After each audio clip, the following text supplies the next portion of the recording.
Okay, think we're live. Hopefully you're not hearing the air conditioner. Shouldn't. If what?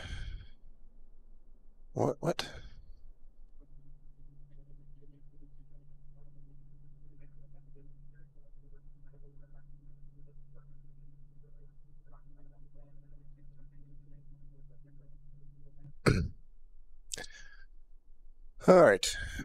So today we are flying early morning, 6 a.m. out of Nice in France. And we're going to be flying this Ferrarri team over to well, Baku, Azerbaijan eventually, but we're going to make a stop in Athens, Greece. So that's what we're doing. We're on VATSIM, but nobody's online. So, which is fine. We'll just we'll do some Unicom stuff, and we'll get used to things that way.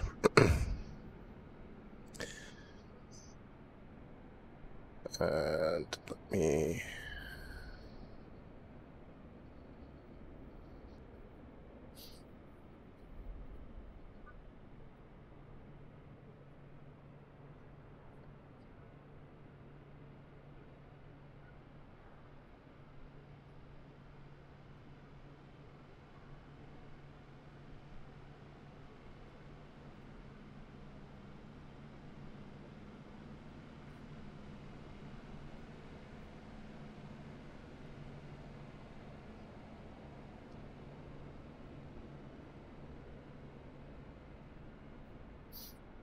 Okay, so let's see if we can get this puppy started. I've got my own new checklist. Well, it's not mine. It's the one Fly-by-Wire team made, but I printed it and laminated it because that's what I do, apparently. So let's quick check. All right, head tracking is working. Excellent. We don't really need it for this part here, but we'll get ourselves going. I moved this monitor because I thought it would be less in the way. It's actually now more in the way, which is great. So we'll get the batteries on.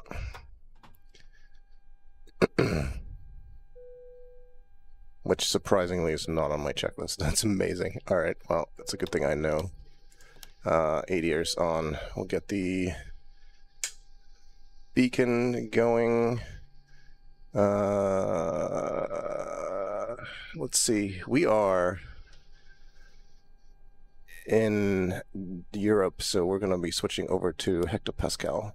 And according to the real-life METAR, we're flying with real weather, the altimeter is 1021. There we go. Perfect. Why do I want it? So we've got that set. Beacon thrust levers are on idle. Let me just make sure that they do work. Yes, good. They work. Parking brake is as required. Yeah, this is missing like a whole bunch of stuff before the start. This is a really abbreviated checklist, I guess. A very abbreviated checklist, but that's okay. We know what we're doing, kinda. We'll get the external power on here. That's always the first thing we're doing. Crew oxygen supply.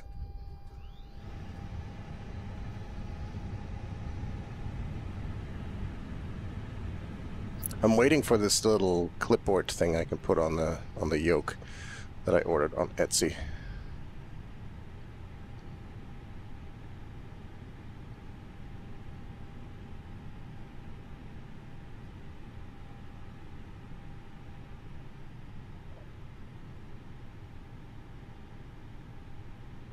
Get the lights up.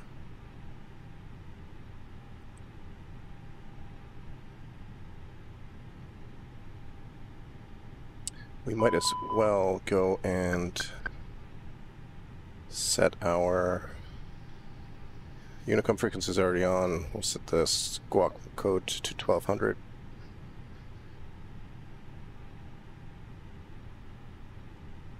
The 8 years will take 7 minutes. In one of the future versions, they're going to have that so that you can change it to either be a little bit faster or a lot faster, so this doesn't take quite as long.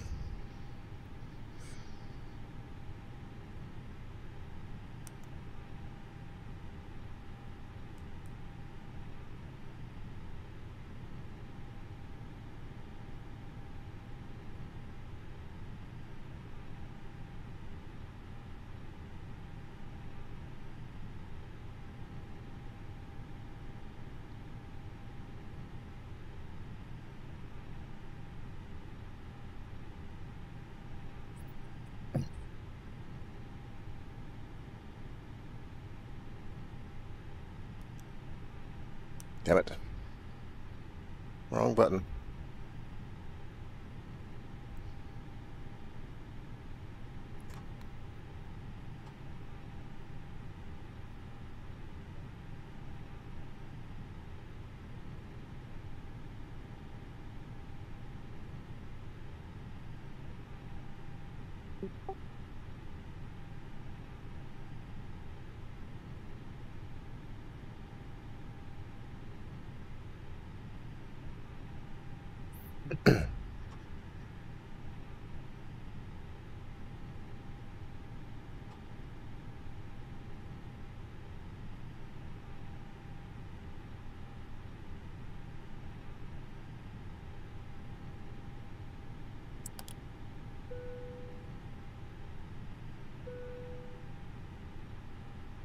Okay, APU is on.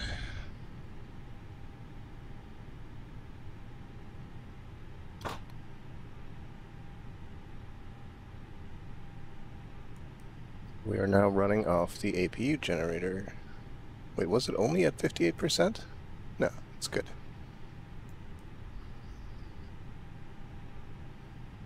It's all good. All right, let's do our flight plan stuff here then. Let's see. I'm gonna put my username in again. Yep, every time. I don't know if this is just literally every time or if it's because there was an update. And then that, for some reason, K takes me over to the passenger's seat. Okay, that is grayed out. All right.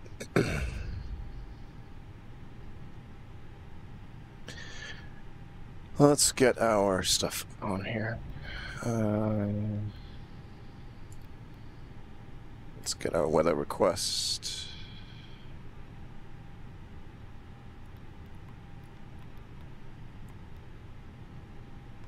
Send that.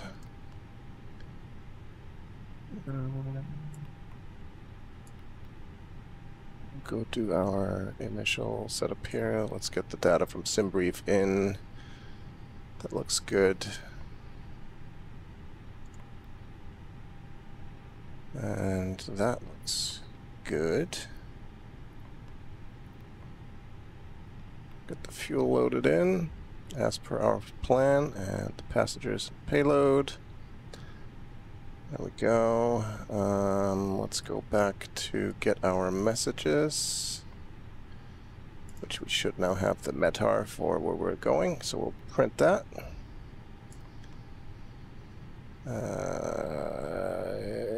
I want init request. There we go. That's our flight plan. That's good. 0 fuel weight. We got that.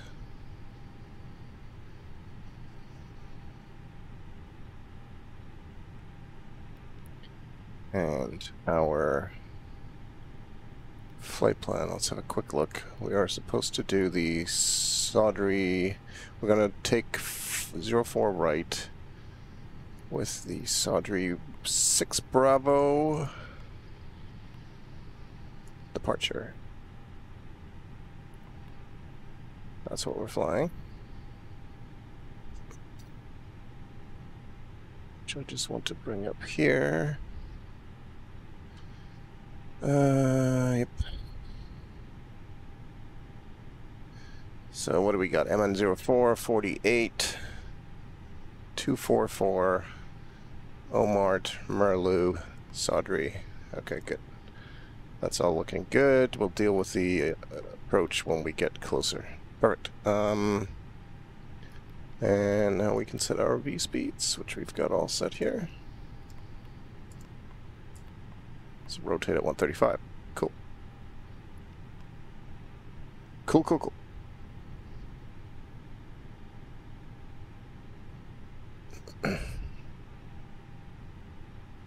And our IR should be aligned in a minute.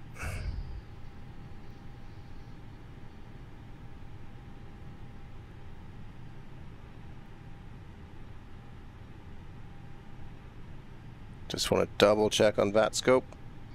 There is nothing going on here, but there is actually a plane inbound. Alexander is coming in from LOWW, whatever that is. And he's not too far away. We should be able to see him on... Yeah, there he is. Right there. Can we actually see him? Should be coming in from... Well, we're sort of on the runway's on the other side. He should be coming in right from where the sun is, actually. That might be kind of cool if we do get to see. I wonder if he's going to announce anything, because he should technically be able to see us on his map, depending on what he's looking at.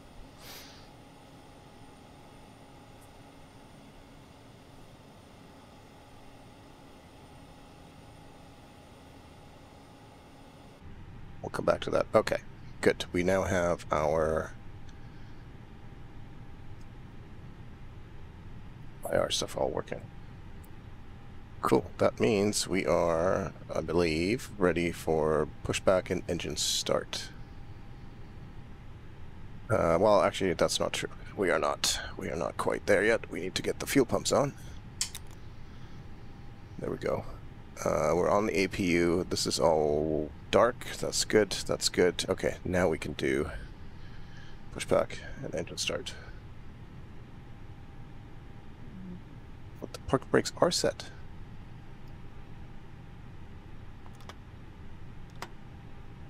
It's weird. Why is it... What? Is it not reading this properly again?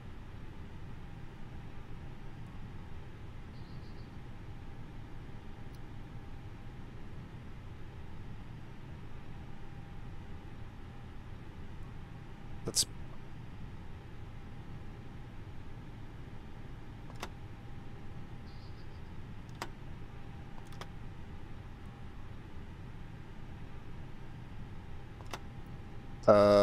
what the hell? Pushback Express. What is your problem?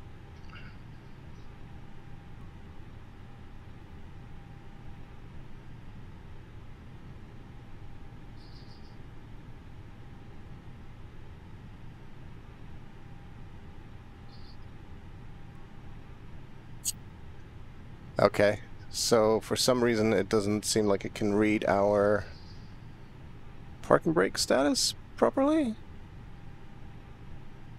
It doesn't make any sense. It's literally on.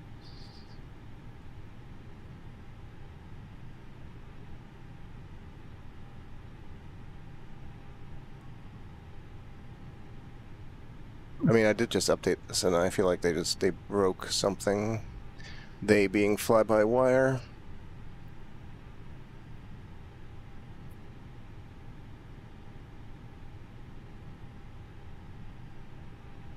By the way, that guy's just landing. He's not saying anything on Unicom. Okay, well, this is kind of a bit of an issue. How are we going to... I guess we're going to have to use this.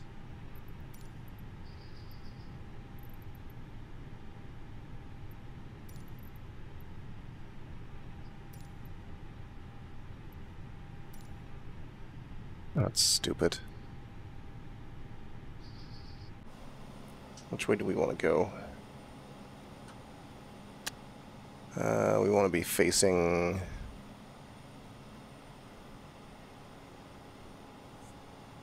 Are we facing away from the runways right now? Yeah, we are. There he is. That's our buddy just landed.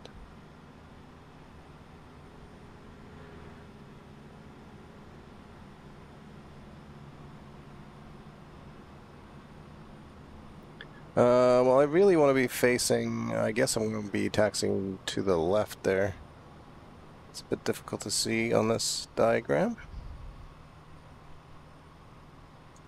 And it's pretty freaking annoying that Pushback Express isn't working on this right now.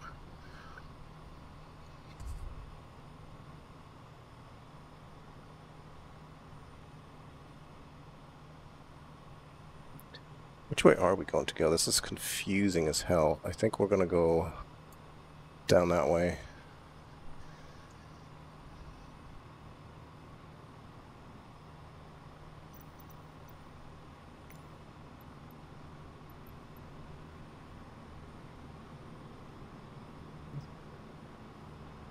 See if I can get an engine started at least.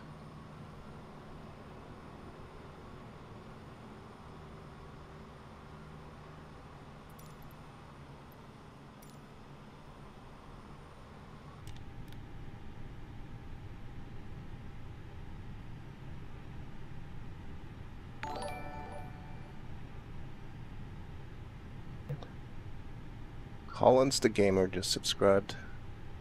Thank you.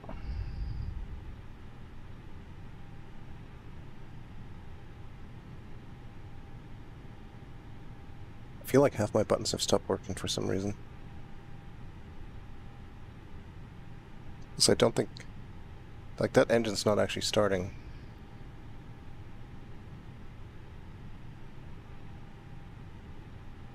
It is, but, like, nothing's happening. What's going on? What did they do to this airplane?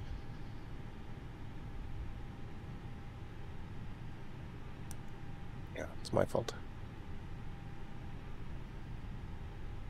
There we go. Can't start an engine without air. It's a turbine engine after all. Okay, so we're gonna taxi towards the left via Sierra Charlie,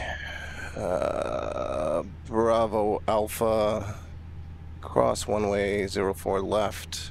We're just gonna kind of meander on down there.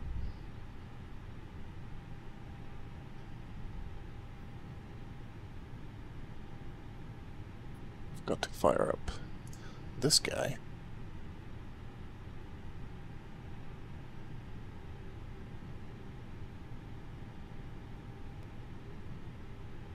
This whole flight seems cursed. Don't know why. Just seems cursed. Okay, that's one engine going. Start the left one.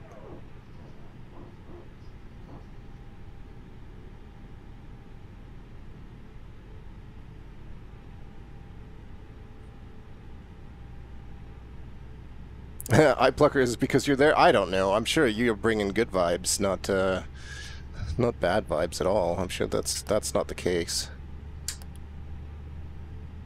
That's not the case, I'm sure. The ground spoilers armed, flap set for takeoff. We've done V speeds. We don't have any ATC, but we will announce our taxi intentions here momentarily once we've got this engine fully going. We might as well do our cabin crew cabin calls.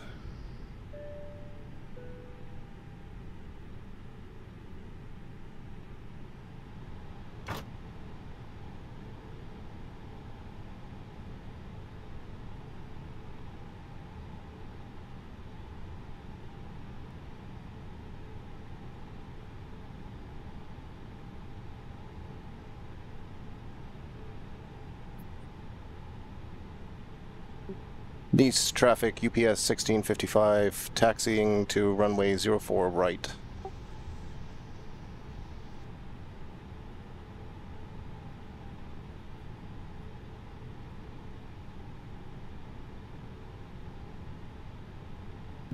Auto brake max. I'm not actually sure if I like this checklist. I gotta get used to it, I guess. It's missing some stuff that I was used to from the full one.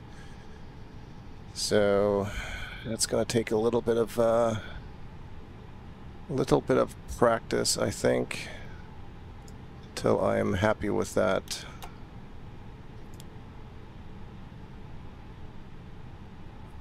But that's all right. Okay, let's see. So we'll taxi down that way.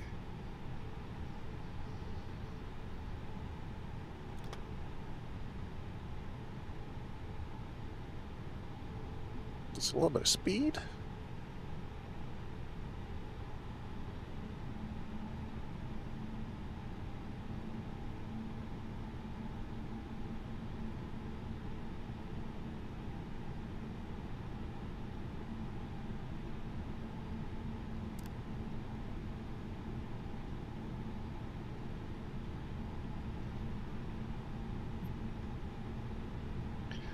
Okay, now which way are we going here? I'm gonna keep going along that side.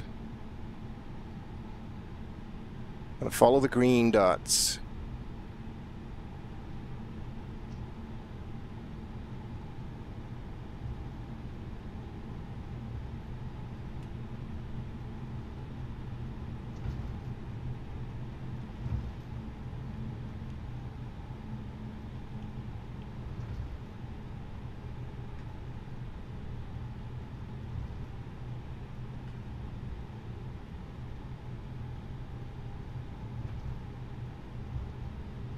Once we get to the runway, we'll have to check our procedure altitude because we don't have ATC, so we're just going to see what the procedure calls for. I'm going to run right over this little pickup truck here. Sorry, pal.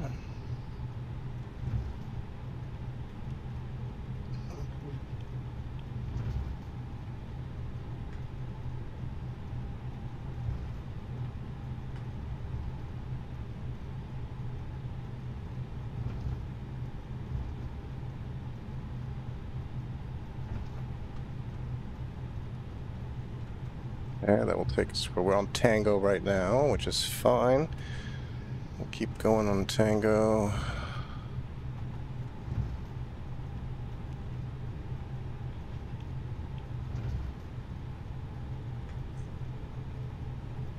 All the way to the end.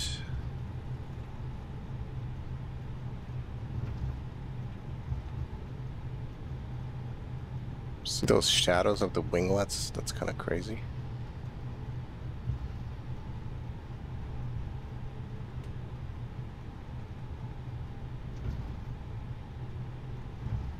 So we'll have a quick look to make sure nobody is on final as we cross 04 left here at the very end. Looks clear.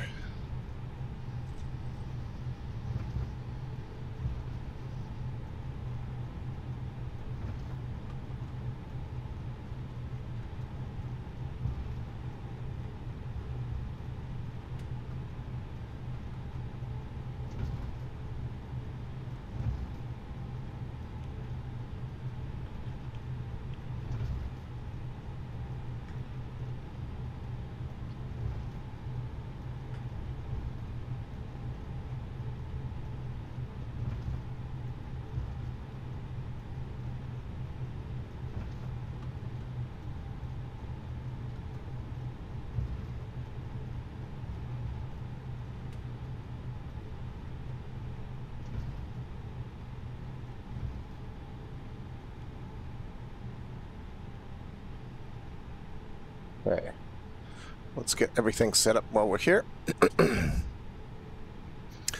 All right. What do we want? All the lights the right way. Can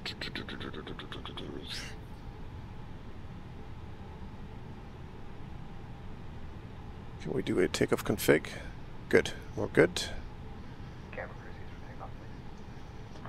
All set there. Let's have a look at our departure checklist. I mean our departure chart here. I just want to see. So it is just going to be a turn to 6,000 will be our initial climb. We'll everything into managed.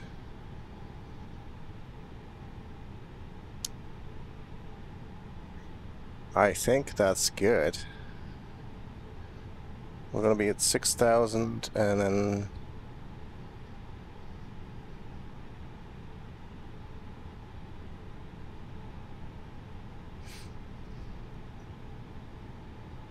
really see any other further altitude restrictions after that. So 210 is until that, so I wonder if I can actually put in 210 here. That is our speed restriction for a little bit here.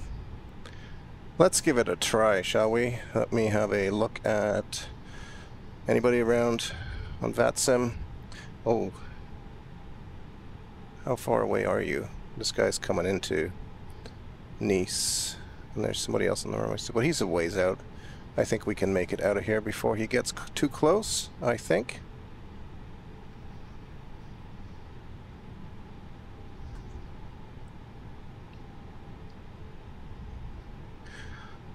So, let's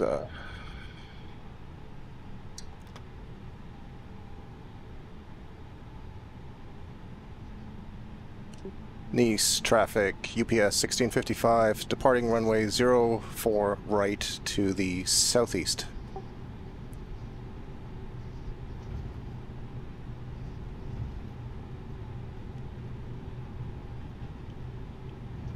So we want to make sure that we get out of here before that guy comes around. The engine's stabilized, and here we go.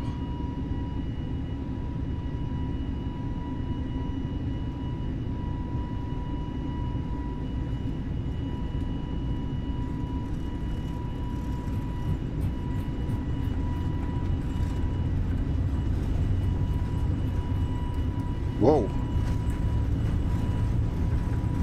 There was a bump in the runway. That was bizarre. That was very bizarre.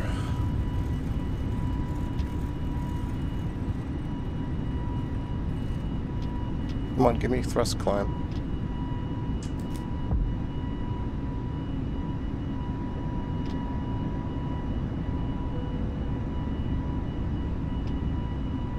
How is it doing?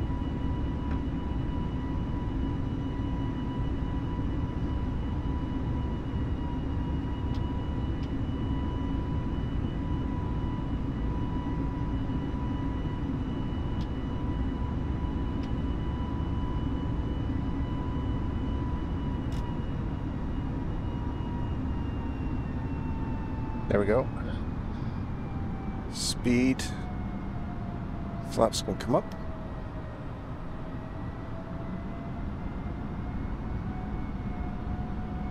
I didn't want speed at 200.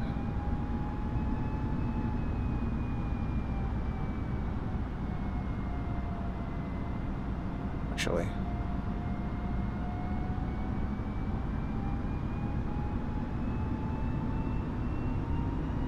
There we go. Thrust climb. That's a nice view.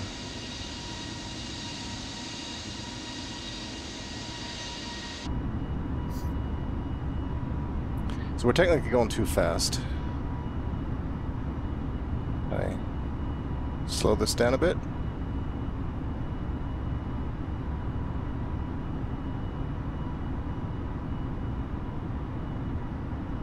Because technically we're supposed to stay under 210 until we get to MN044, which is really this waypoint here though already, so I'm just gonna let it go. And Pike with Michelle, I wonder who that is. Thank you for the follow. You're just seeing us leave Nice. Oh, that's a beautiful view.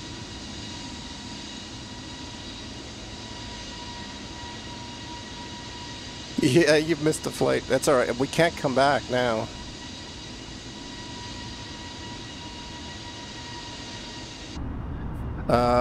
This is always like the craziest part. Okay, so we're at 6,000. I'm just going to go take us up to our filed altitude.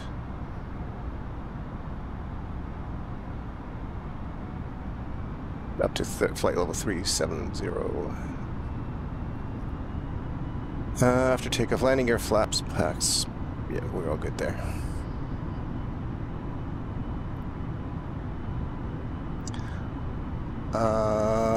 Autopilot is doing its thing, I think.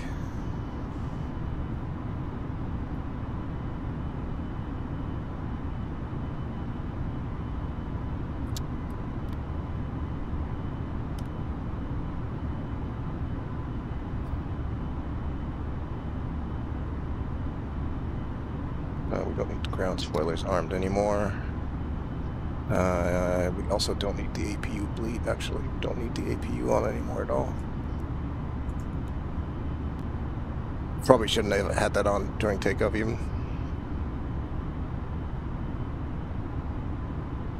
So that's good. We're good on the departure. Let's switch over to this.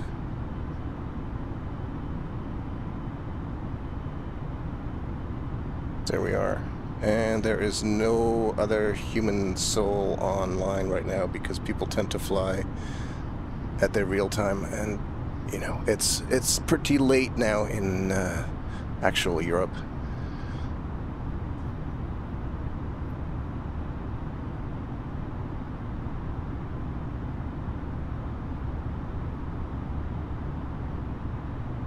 Mode C is on. Oh, it's all good.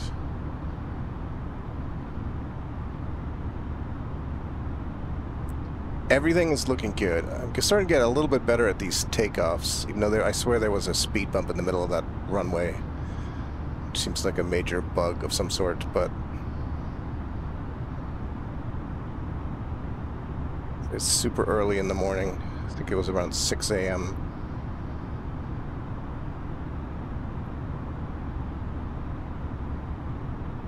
I just actually want to verify my cruise altitude that I set. Actually, no, I can do that on the MCDU. Can't I? Perf, cruise, climb phase. Next phase will be cruise. Doesn't look like it even has a pre-selected altitude. Huh.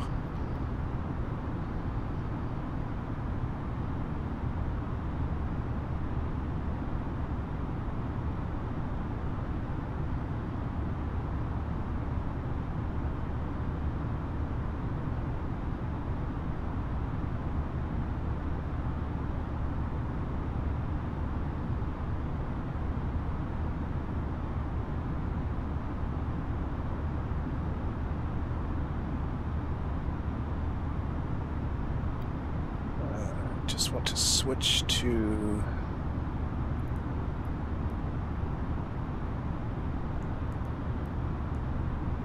cruise view. There we go. That's the one I like. I think we could probably switch over to standard now because we're way up here.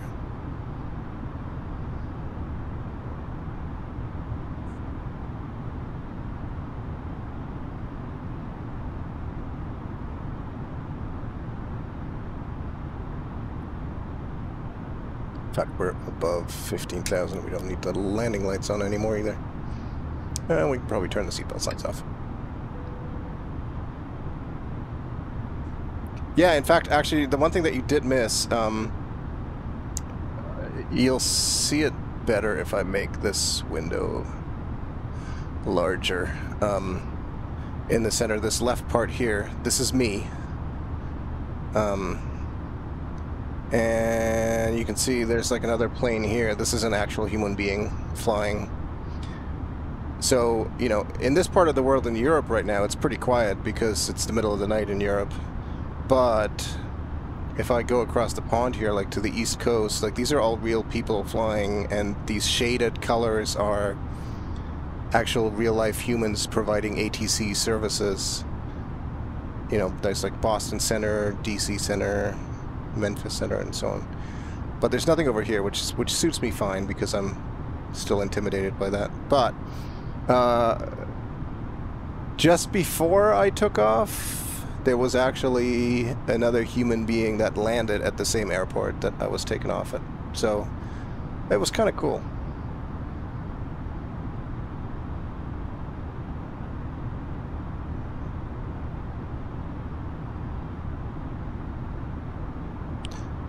You can also, of course, play this with just AI traffic, like just computer traffic, but it's kind of neat to have real humans. And I always think that flying over the ocean is kind of boring, but then you get views like this every once in a while, and it's just really pretty.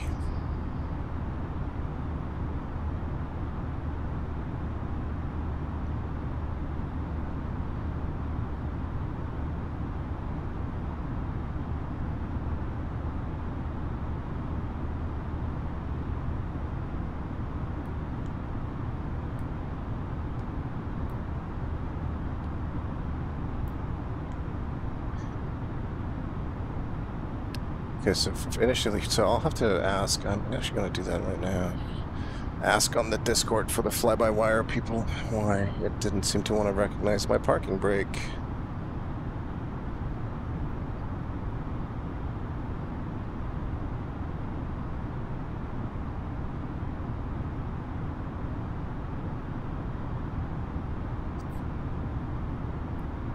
Yeah, it definitely does emulate that. And I mean, I could have flown on the East Coast, but I have, you know, this this whole thing where I'm trying to fly my Ferrarri airplane over to where the next Grand Prix will be held.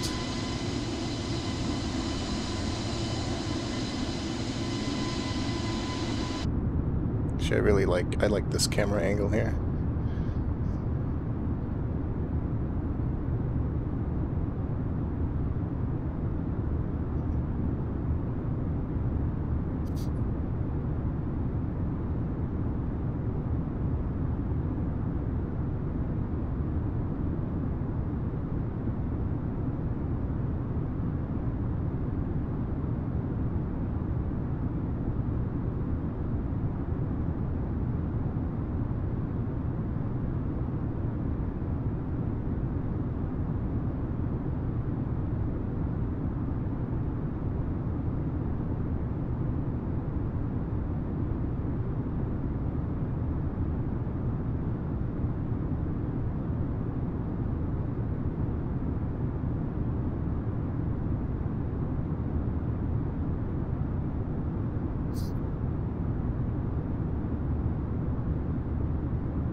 There's like not a soul in sight.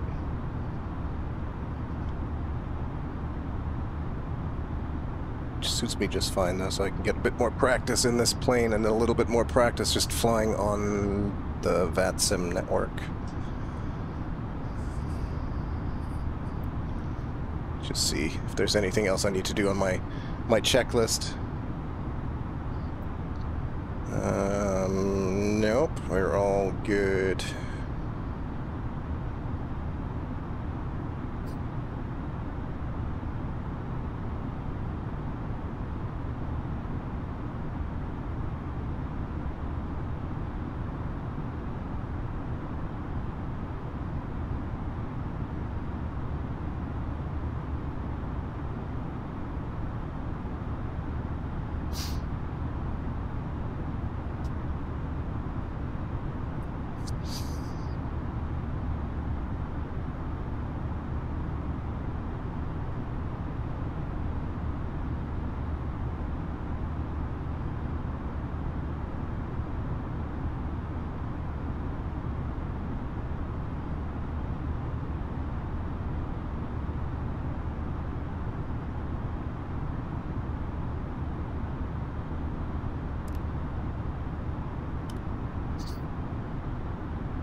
hour and 45 minutes until landing.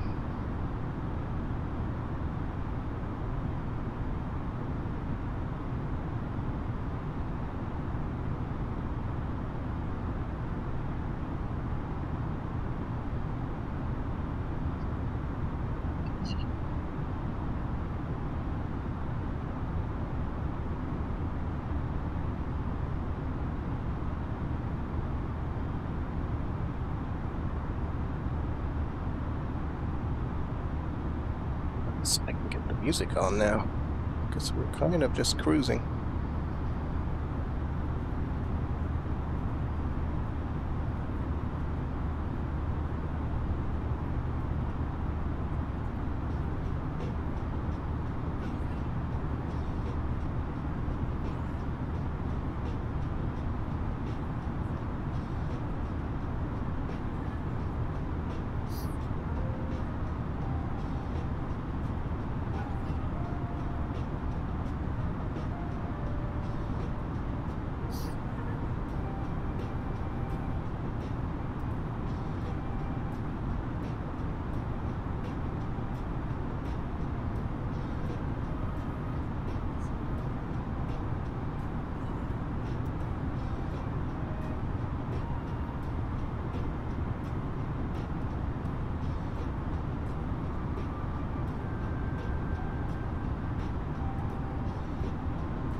What am I? How did I get on this weird frequency? What happened there?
was taxiing on the runway. Ever get confused on your designated path to take up? Oh, yeah.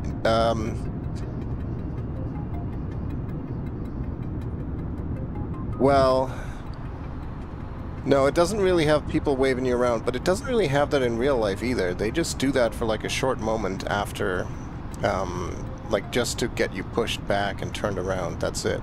After that, you have to follow charts, and I do have charts for those, so I actually bring up like an airport chart. I know I'm out of bounds. Like this is the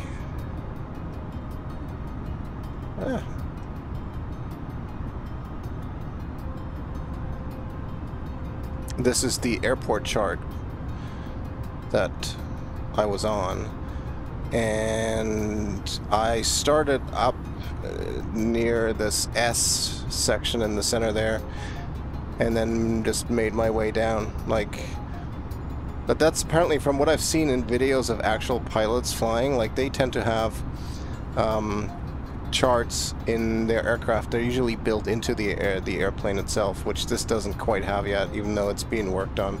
Like, this really should have charts on the EFB, which is literally this iPad in the airplane here, and then, you know, it shows you either on here or even on one of the other displays. Like, I've watched videos where they've actually got on one of these center screens charts and a little thing on it. It's just like a GPS, and then you follow the lines, the direction that you were given. But yeah, it can be super confusing. Like, some of the big airports, geez, it's like they have so many different taxiways and places to get to. It's one of the most challenging things. Like, in the sky, it's pretty easy. You know, you're not going to run off of something. Like, if I fly a little bit off course, it's not the end of the world. But on an airport, yeah, you don't want to get lost. Especially when there's other, like, real people there. You don't want to be the guy that has to call for, like, a tug to be pushed back around because you ran into a dead end somehow. I've done that a few times, but then I just go off the asphalt and onto some grass.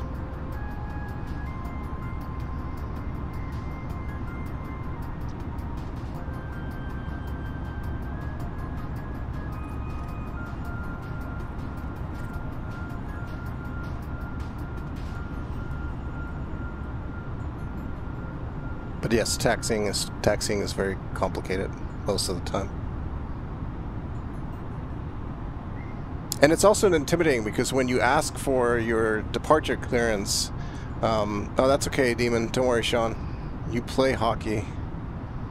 Rampo asked me to play hockey, but I already had everything set up, and I was already, like, I'd already started the stream, so I was like, nah. But yeah, like, so you're at the gate, so you'll actually call up, like, the ground controller at the airport, and you'll say something like, you know, flight whatever at this gate, request taxi, and then they'll tell you how to get to the runway that they've assigned you. But they'll tell you, like, taxi via Hotel Golf, hold short, runway 04 left, proceed via Charlie, Alpha, Tango, whatever. Like, they just rattle down this list of letters, and you have to repeat it so that they know that you got it. So there's a lot of, like, note-taking going on and stuff being written down. And I usually do this stuff on my iPad. There's an actual nice little website that's super convenient for that stuff, but I didn't actually need it because there was no air traffic control on. I still haven't done, like, a proper air traffic control flight with human beings yet. I'm working my way up to that.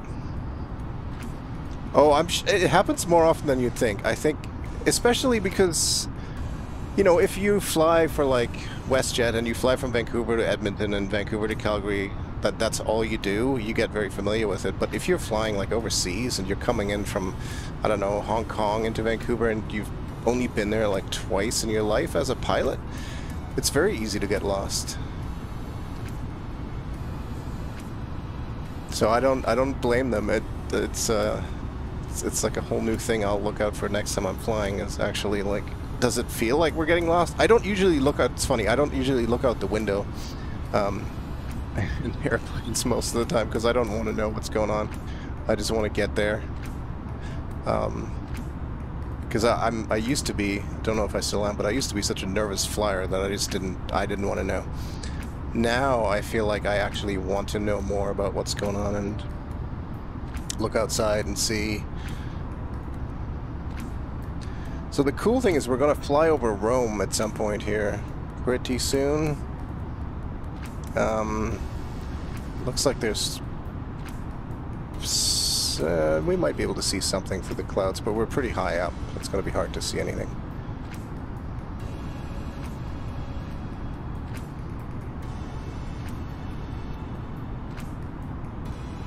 But it's pretty cool how some of the technology in the, like I've watched some videos, there's a YouTube channel called Just Planes, I think, and they have a lot of video footage of actual pilots that have put a couple of GoPros into their cockpits, and not just like flying small planes, but like flying an Airbus like this or even bigger.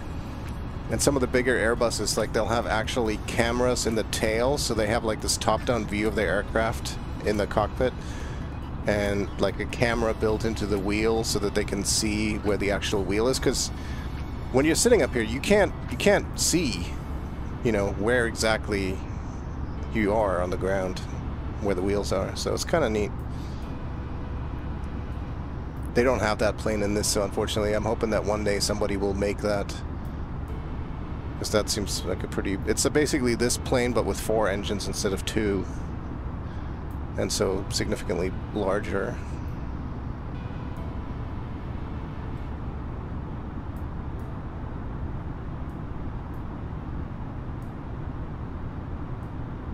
Yeah, like a backup camera, exactly.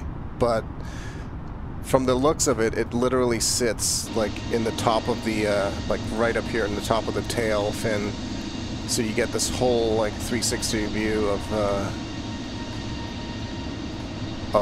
the aircraft surroundings, which is kind of insane. But I can see how that would be totally helpful. Because the last thing you want to do with one of these is hit anything. I'm sure that happens every once in a while, but like these are expensive planes, you don't want to touch anything.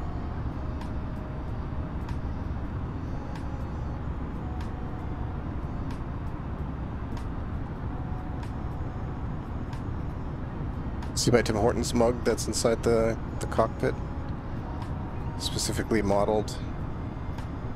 There's about 8 bazillion different coffee mugs you can download and put in here to decide which one you want.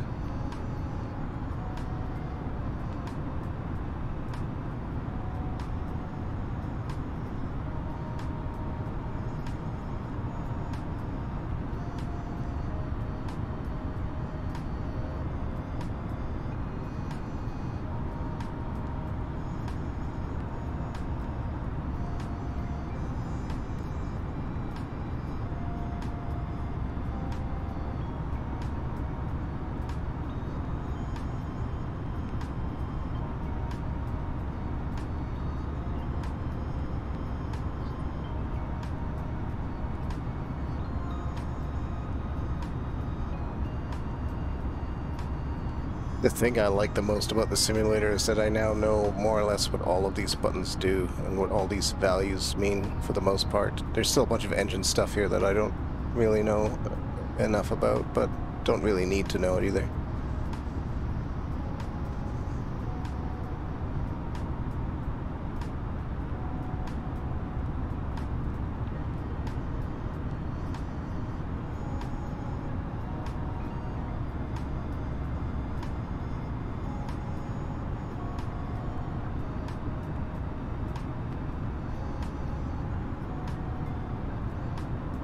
We have a nice tailwind, which is nice. 30-knot tailwind. Which explains why we're flying at almost 480 knots ground speed. Which is pretty fast for this plane. Oh yeah, it's got, I usually fly with live weather, but there's rain, there's thunder and lightning. There's definitely turbulence where things get bumpy, especially when you fly over the mountains. what else is there? Icing, like if you fly through clouds and it's icy and it's cold enough, then, you know, so right now, if I look here, where did I just see it? Down here, the current true air temperature outside the airplane is minus 28 degrees. So if we were to fly through clouds or any kind of precipitation at this point, I would have to turn on anti-ice, otherwise the engines will ice up. And then usually what happens is you lose all your power, you lose all your performance. So there's an actual city down there. You can see the port of some kind.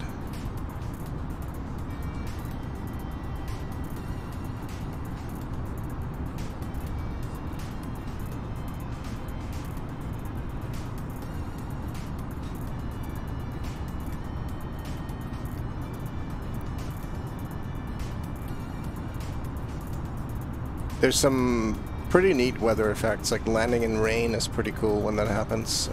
There's even real snow cover. So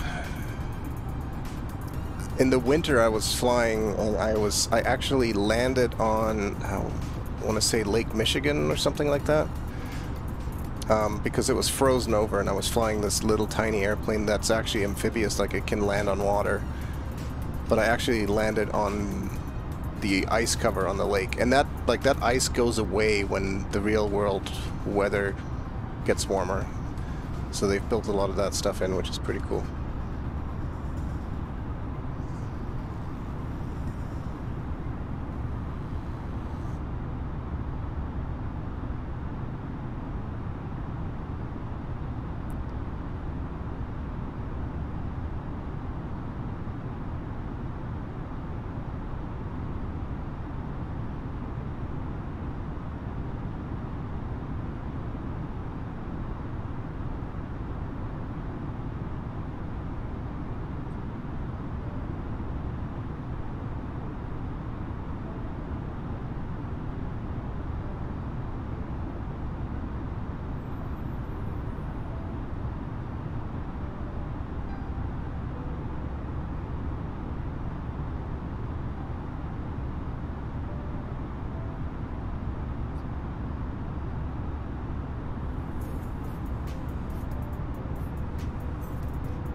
I did actually, I flew to Iceland. So I started, most of my flying, before I started flying any of these bigger planes, I was flying it's called a TBM 930. It's a turboprop. I think it can hold 6 passengers or something like that. It's like a smallish, not quite tiny plane, but like a nice beginner plane. And it's really well modeled and built in the simulator.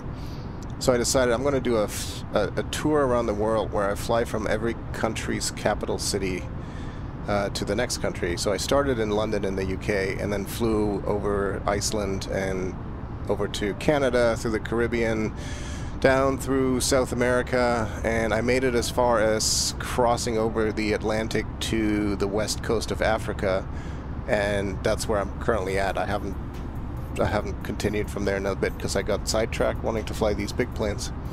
But yeah, so I flew in Iceland a couple times, and there was actually there was an add-on you could get, like a community-made add-on that put orca whales and seals, I think, into the waters out just off the coast of Iceland. So I took that little plane again and landed in the water there right next to some animated orcas, which was pretty cool. Iceland itself was okay looking. Like a lot of the countries are modeled really well, but then some of them are just like scanned from satellite imagery, so they're not all as detailed. And a lot of Iceland, I guess, is just like frozen tundra, so it's not particularly exciting to look at necessarily. Speaking of exciting to look at, I think Yeah, we're flying over Rome right now.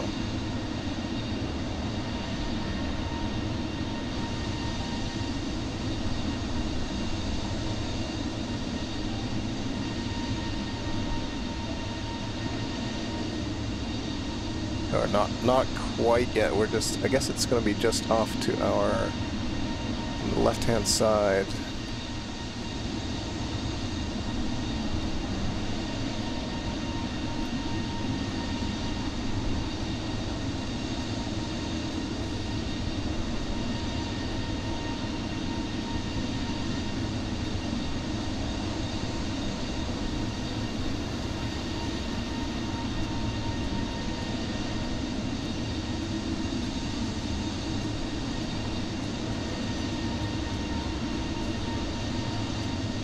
I guess Rome is a bit further inland.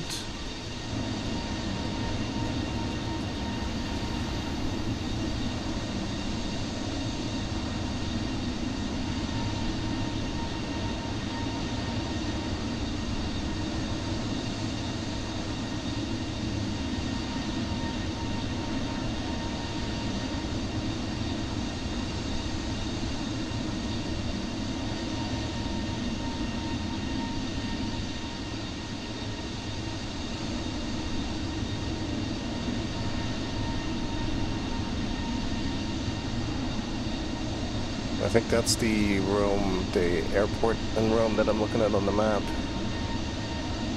Oh, we did just fly over one, so...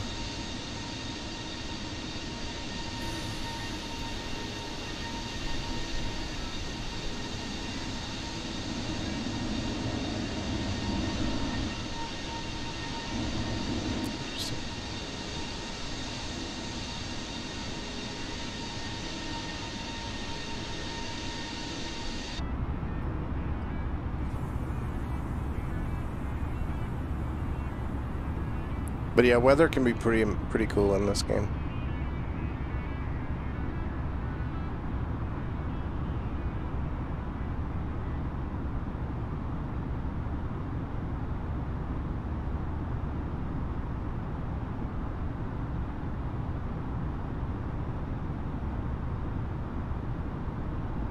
So, where are we looking on the map? I really wish that this VATScope app plate supported whatever iPad split screen stuff is, because it doesn't really do that nicely. I'm mostly just going to fly across Italy now for a bit.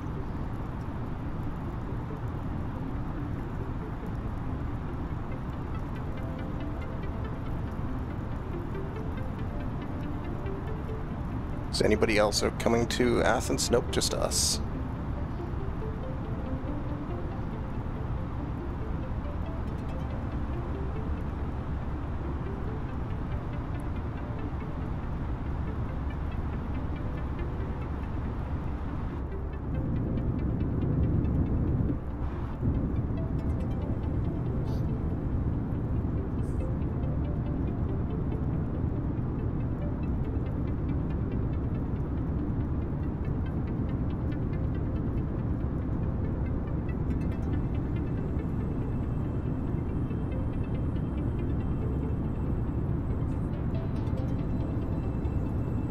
Oh yeah, I can fly wherever I want to.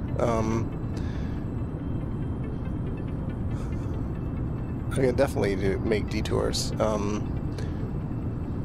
Just depends on, usually on these, you know, big flights, you just kind of go with the plan that's programmed in, but there's nothing. In fact, most people have a hard time following a flight plan. Like, just getting a flight plan. It's so funny because you think, oh, autopilot, I'll just pop in the plane and hit the autopilot button, and it will just take me there. But it's not quite as simple as that. There's a little bit more to it to make sure that the autopilot actually does what you want it to do. Especially in this game, like, some of the autopilot functionality is a little broken sometimes, so... But yeah, I can disengage the autopilot and fly wherever I want, or I can even just tell the autopilot that I want to go somewhere else. Like, there's right now it's following the Like, I have a flight plan loaded in here. So these are like the various waypoints that are on this map, right? And I actually built this off of, there's some free websites where you can build what are realistic routes. Like this is a route that an actual airplane would fly from Nice to Athens. So there is that. So that's all programmed in here, and it's just going from one waypoint to the next. And you know, right now the waypoint we're headed towards right now is Nosto, which is 287 nautical miles away. And you know, at a heading of 107 degrees, and then after that it's Keros, Ratza, Nemes, and so on and so forth. But I can either change that, or I can just put it into heading mode and just tell it to fly in a different direction, or I can just turn it off altogether and use the actual controls to fly it. And yeah, you do have to, of course, be careful that you've got enough gas, even though we have over 6 tons of fuel on board right now. We have a lot of that.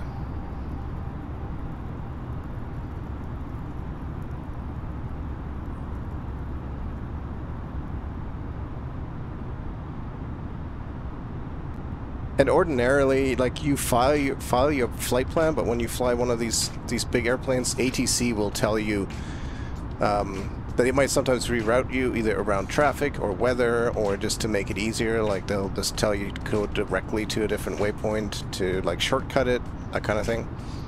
So the one thing I always used to wonder is when I was flying, and you know, like, maybe the plane was a bit delayed getting out of the gate, and then the pilot would come on and say, you know, well, we're a little bit late. We're going to try to catch up a little. We're going to make up some time. And it's like, how do you do that? Like, what do you mean? Do you fly faster? And why don't you always fly faster? Is there like a shortcut?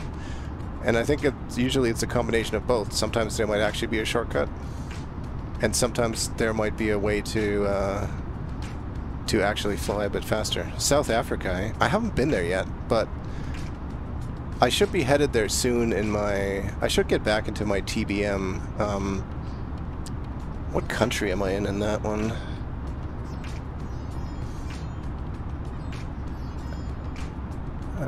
I am in my TBM on my world tour. I'm currently, I'm in Guinea.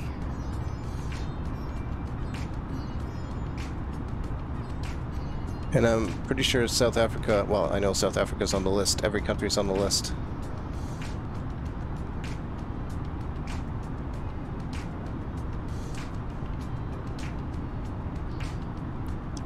But yeah, that's South Africa would be cool. Yeah, I always wondered, like, what do you, like, how do you actually catch up? Like, and I think there's actually, now that I know more about it, there's a couple of different things. One of them might actually be as simple as getting priority to get, like, from the gate to the runway, where ground control might, you know, put you in priority and get you there faster, especially at, like, a busy airport. That's what I really enjoyed about, like, this sim stuff, is that I've been learning a bunch of stuff about this in, like, a fun way, you know, not like reading a book, but like all the communication that goes on with ATC, all the different procedures, all the charts. Like, it's amazing how much it makes sense, because when you actually, if you ever look at how many planes are flying around at any given time, or I'm sure if you've ever looked at, like, even at Vancouver Airport and see how many airplanes are taking off and landing.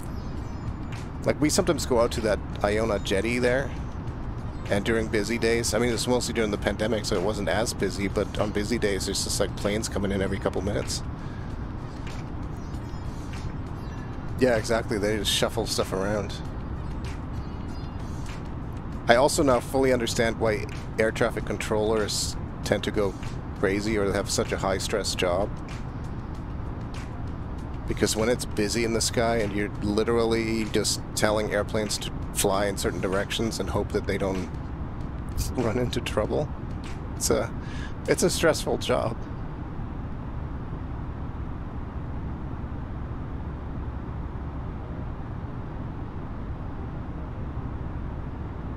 The new flight park off Russ Baker. No, what's that about?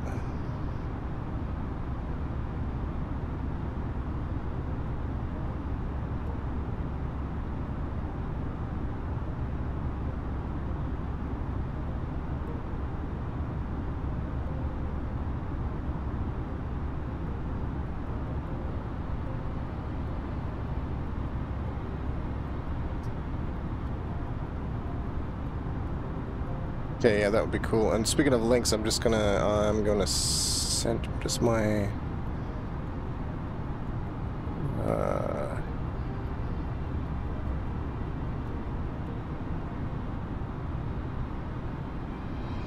some reason I'm drawing a blank. I have a website somewhere where where I track all my flights that I've done. Oh, FS Hub. That's right.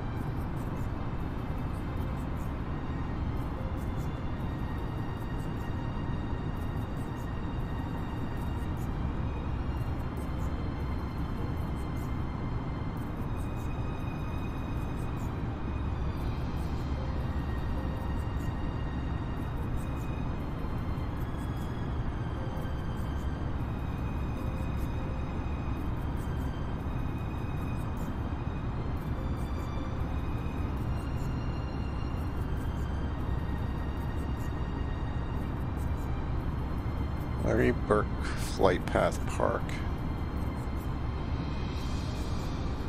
Oh, really? Oh, they've actually set this up specifically? Okay, the link I just sent you has got a list of all the flights that I've done with, I like that it draws a nice little line. Directly in line with the end of the south runway, make that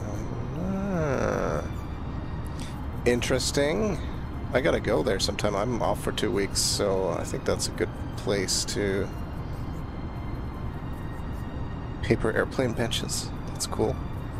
Wait, they have a bike tune-up station. I still gotta. Yeah, I still want to take a bike down there at some point. This is cool. I'll definitely have to check that out. I never used to think that watching planes land was super exciting or anything like that, but now that I feel a little bit more interested in it.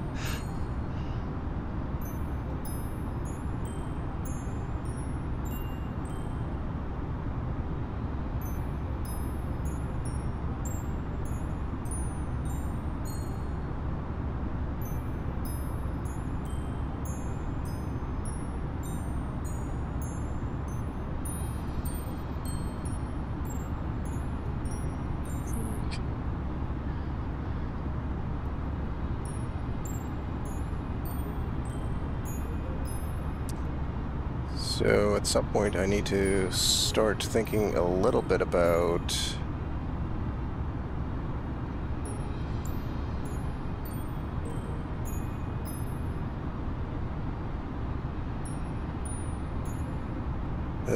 my arrival.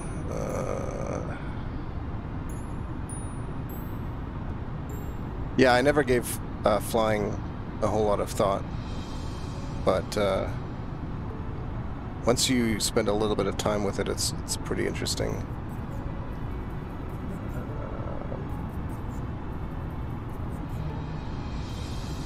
So we need to be at 6,000 feet at Nemes.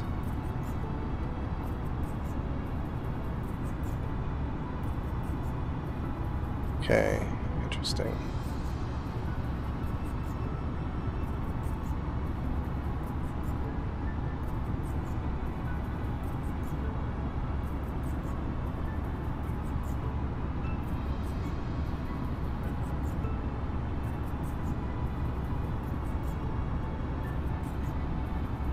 This is always when I get worried about, this doesn't seem like this is the right kind of chart. What is this?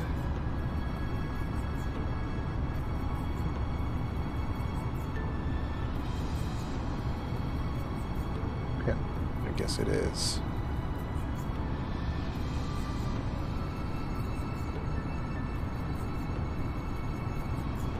So 6,000 at Nemes. And this is not a great chart for some reason.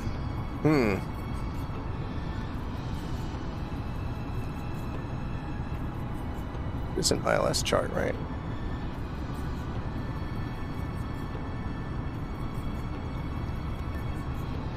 Approach charts for the ILS 03 right.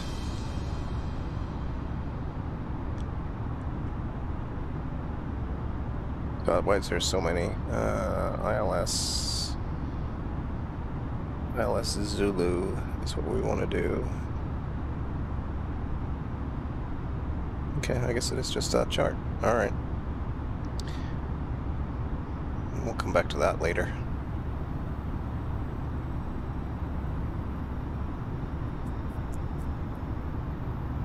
In the meantime, let me see.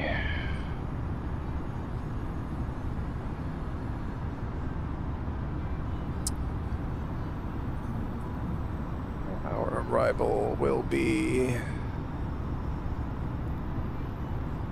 ILS 3 right Zulu with the Nemec 2C or Neme 2C arrival and the DDM transition.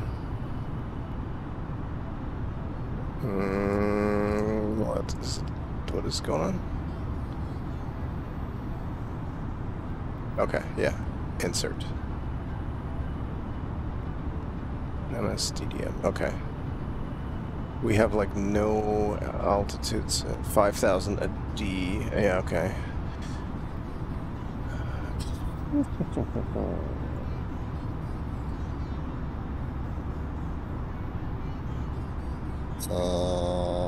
Why are we...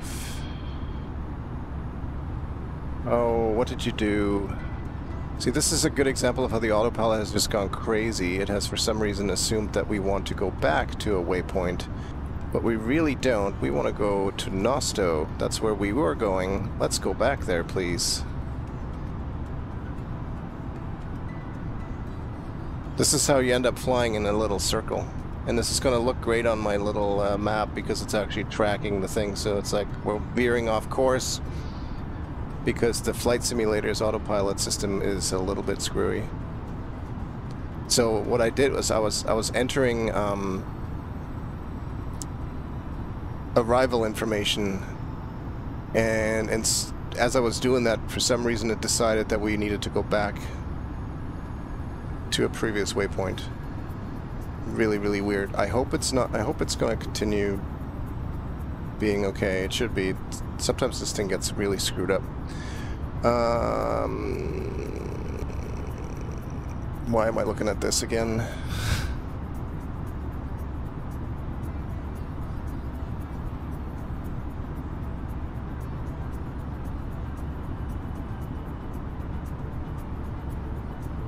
Oh, we could have used this to push back. Okay. It's good to know.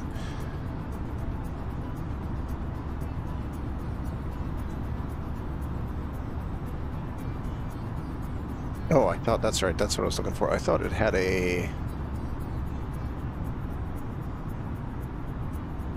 current altitude, target altitude. Okay, I think this is what we can... I want a top of descent calculator. 6000. Start your descent about 97 nautical miles before target. Okay.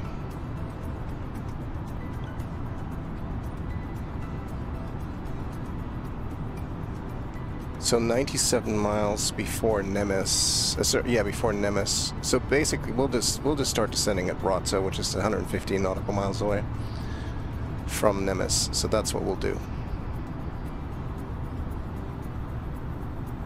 Still got a ways to go before we actually have to worry about that, but I like to be prepared. There's actually a saying where they say that you are ahead of the aircraft, meaning you're all the work that you have to do, all the preparation and stuff to make sure that you're going to be able to land properly, or whatever procedure you have to do, that you've got it all prepared ahead of when it needs to happen. Which is honestly the most challenging thing.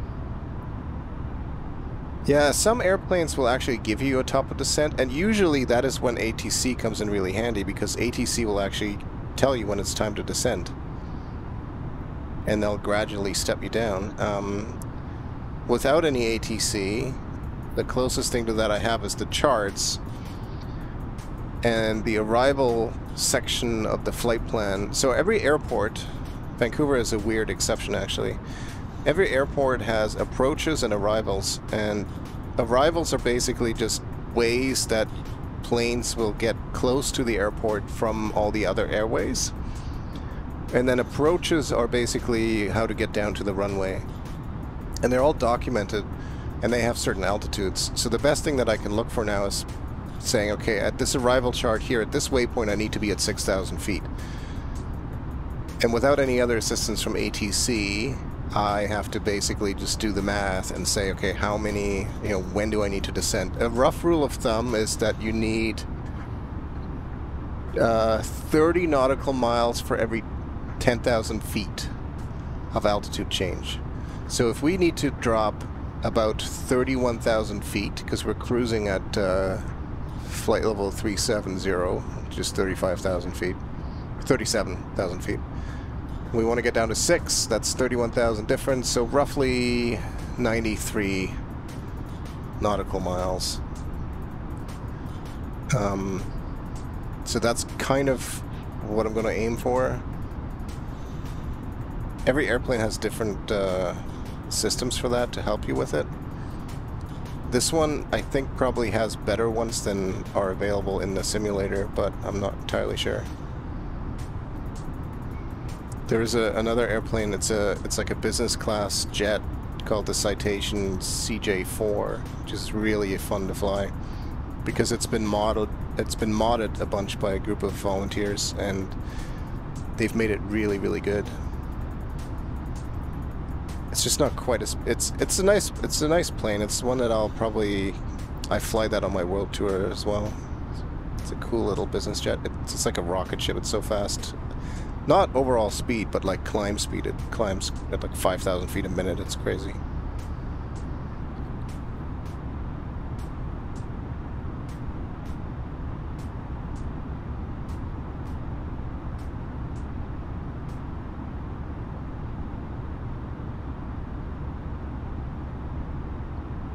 Yeah, well, it's a good thing that I noticed that the autopilot was doing weird things, because that's like one of the interesting things is you're looking at all the displays and the computer stuff, and then you suddenly look out the window. It's like, huh, how come we're banking to the left? That's weird. There's no left turns coming up here for a while. Like, why are we turning left? And then sure enough, the autopilot has decided to do its own thing. I'm fairly certain that you don't experience these kind of issues in real airplanes. At least I hope not.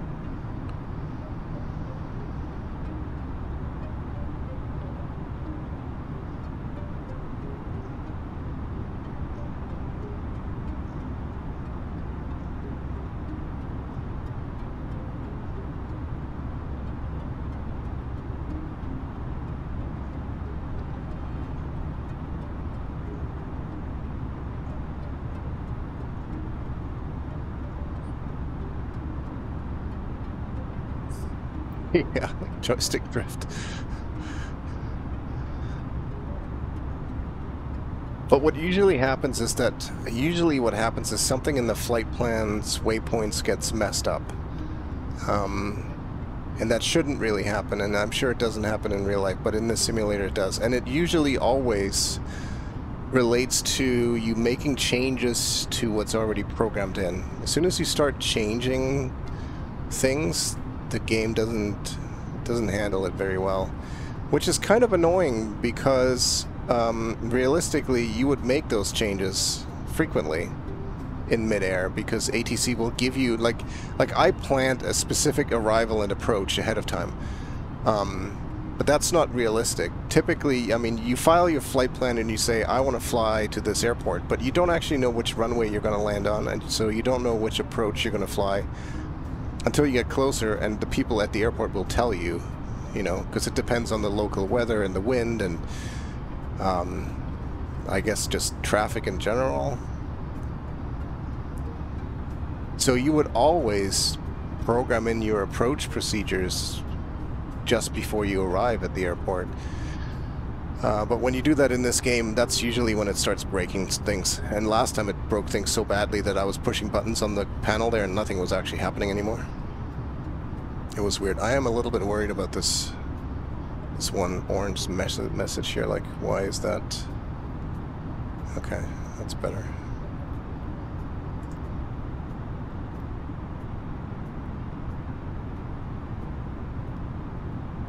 So, you know, it looks like it's fine. It should be fine.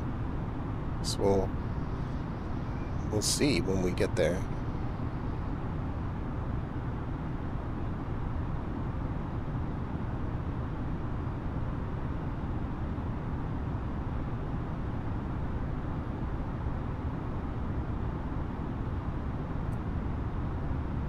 Everything's still quiet on the VATS in front.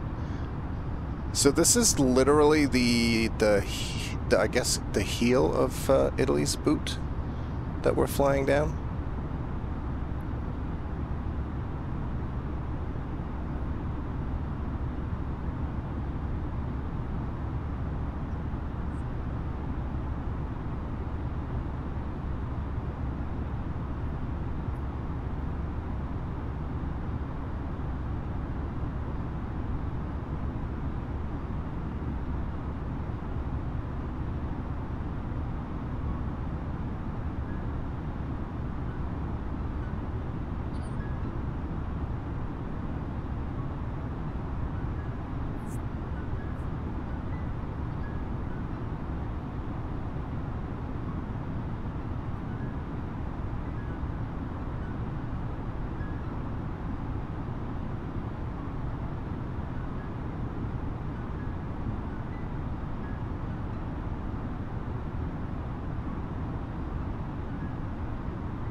What I can do.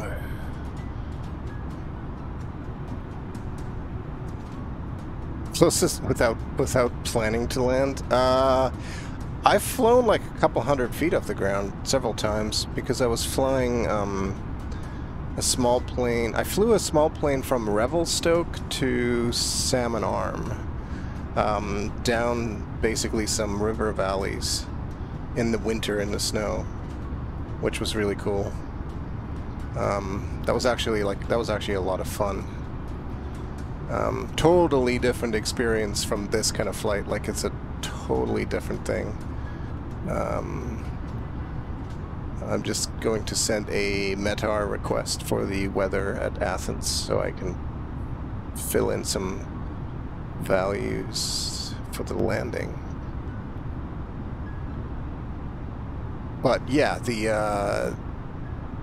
it's totally different, but it's really cool too, because you get to fly, you know, you're flying slow over rivers and some winding stuff. It's really neat. And I mean, technically the closest, well, without intending to land, actually, so during that one flight, what I did was what's called, oh, what did they call it? Dead stick, where basically you're just flying and you shut off the engine. and you find yourself a place to land, to float down. And that was really cool and also really scary at the same time, because the weather, it got so silent on approach. It was amazing. I called it on approach. It wasn't an approach. I was just floating down to the earth. Still really neat though.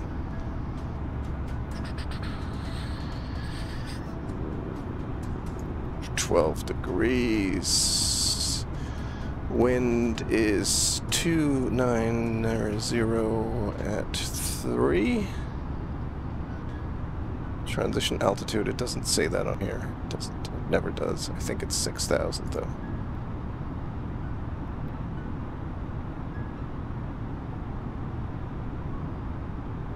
I don't know about the barometer. That doesn't seem right. Oh, maybe. So we've got our speeds dialed in. Okay. So that's all good. No, it was funny because the challenge was, so I was flying and I was streaming for a there's a website called Shack News, and every Thursday night at 6 o'clock, between 6 and 8, I stream either Flight Sim or Euro Truck Simulator or American Truck Simulator, some kind of sim game, and that has a few more people watching it. And anyways, there was this group of people that came in, and they were basically saying, "Oh, that's cool, you're flying, like doing bush flights, basically." And they basically just dared me to shut off the engine. And then what you do is you just look around. I guess you would simulate like an engine failure, because the things will float for quite a while. And so I was just looking around, trying to find like a spot of straight, like a clearing. It's mostly trees and woods, right? I mean, you know, the area around Revelstoke and stuff. So I found myself a spot that seemed reasonably good. And I almost stuck the landing too. The only thing that I didn't account for is that the plane I was flying is super nose heavy. So I touched down safely, but then I hit the brakes, and as I hit the brakes, the whole thing just kind of like jerked forward, and we tipped over. I still call that a success, because I think that could have been survived. Like, I would have survived that. It was in snow. It was reasonably soft. But it was kind of an eerie experience to be suddenly, not free-falling, but floating with no engine, and the sound was just silent. You know, when the engine suddenly shuts off, especially on like a propeller engine, it's so weird when it's suddenly very quiet. Yeah, I figured that was survivable. Maybe a couple broken wrists or something like that, but... So that was kind of fun. I landed on the middle of some giant bridge near Chicago, I think. It was like, it's like the world's longest suspension bridge or something like that. I don't know. It's just basically a bridge with traffic and everything, and we just landed in the middle of it, which was kind of fun. But that was really I mean, that was a planned landing. What the heck is this thing down there? That's got to be like some sort of race test track, something or other.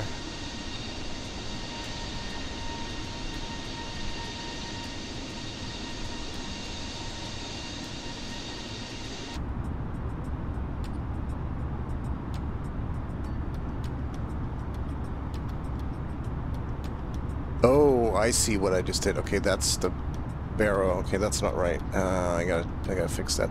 This barrow is actually our minimum decision height, which I can find on my chart. Except it's not on this chart for some reason. Oh, maybe.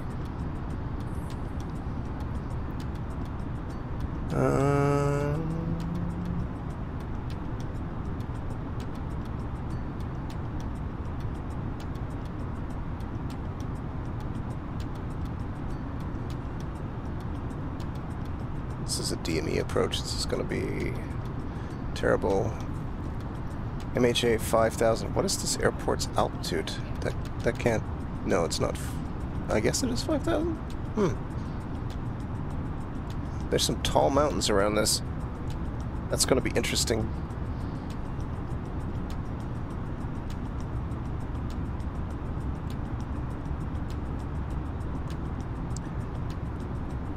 Nardo ring? Okay, that makes sense. That's exactly what it looks like. A speed racetrack. Yep. Did you look that up, or did you actually know that off the top of your head? I feel like you would have looked that. You must have looked that up.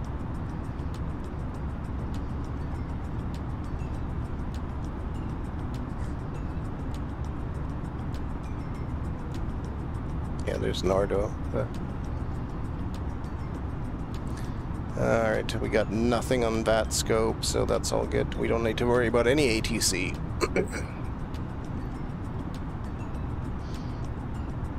Google, yep. I've got a buddy of mine that often watches me fly. He's the guy that came in at the very beginning real quick saying that he was playing hockey instead. He usually, when he watches, he looks up interesting facts about the various countries that I've flown to. I don't really know much about racing, but I started watching Formula 1 races recently. Actually, I got hooked into it because I watched this show on Netflix, F1 Drive to Survive, I think. It's like a 3-season show, like a documentary about Formula 1. And I found it so interesting that I actually started watching, and I've been so annoyed by other sports like hockey or soccer, like it usually just pisses me off to no end. So I just start watching, you know, every other Sunday or whatever. I'm going to, I just record the races because they're usually on at like 5 a.m. or something stupid, and then I watch them. It's good, like good couple hours of fun. I definitely recommend that Netflix series. Like, even if you know nothing or don't care about racing, it's pretty interesting, and it's not so much about the actual races as it is about all the people. I thought it was really cool. I hope they make more, because they did have a season. The last season that they had was when the pandemic had just started, so it was interesting.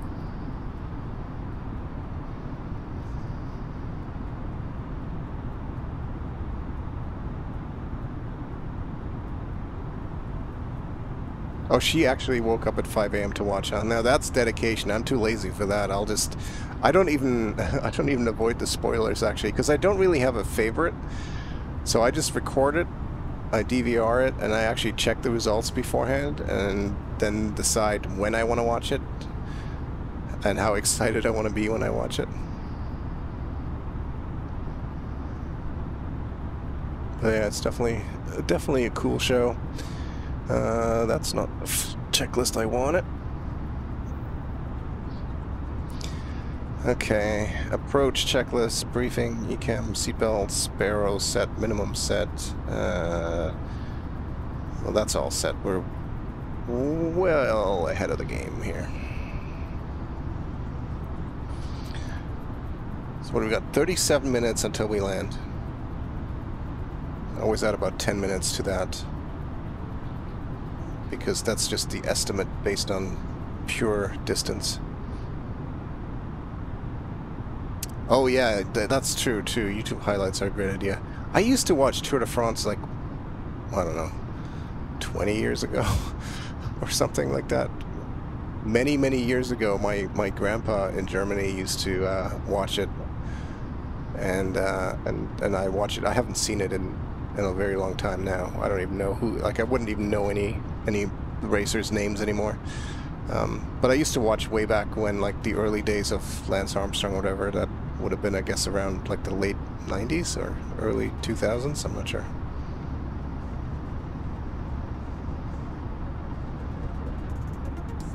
But yeah, YouTube highlights are great these days. If you don't want to watch 2 or 3 hours of something, you just watch the good stuff.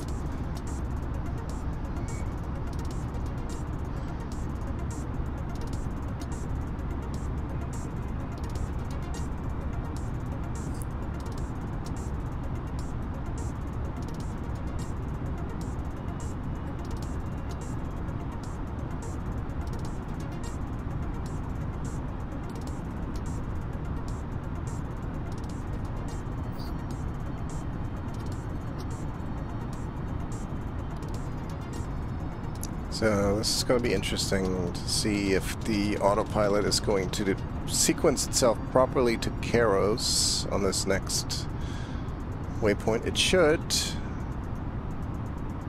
It looks like it will, but we'll see.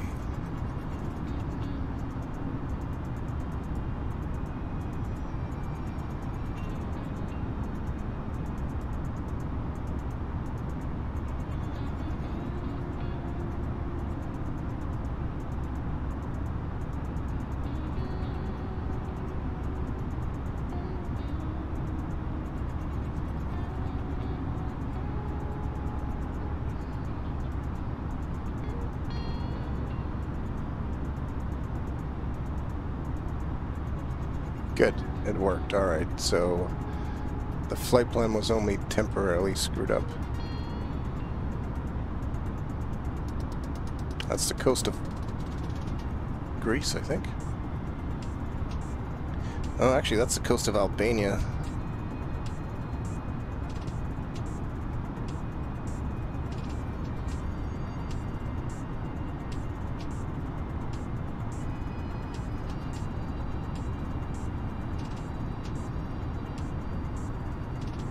So, why does this say 25,000? This is not a 25,000 type flight level thing, is it? No.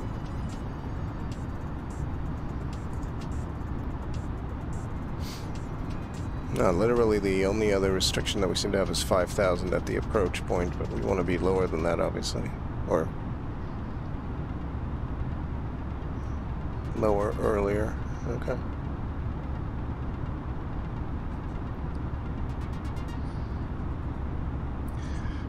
Landings and approaches are my, well, takeoffs, all the stuff, all the excitement at the beginning of a flight is really fun, and then you get up in the air and things just kind of go smoothly and you just enjoy it, and then it all builds up again for this approach, because when you're flying a big plane, there's not much room for error. If you fly a little plane and you don't make the right turn or something, that's fine. You just swing back around and land, and like, if you mess up in a big plane, you got to go through like a whole new approach and go around, and it's a whole big deal.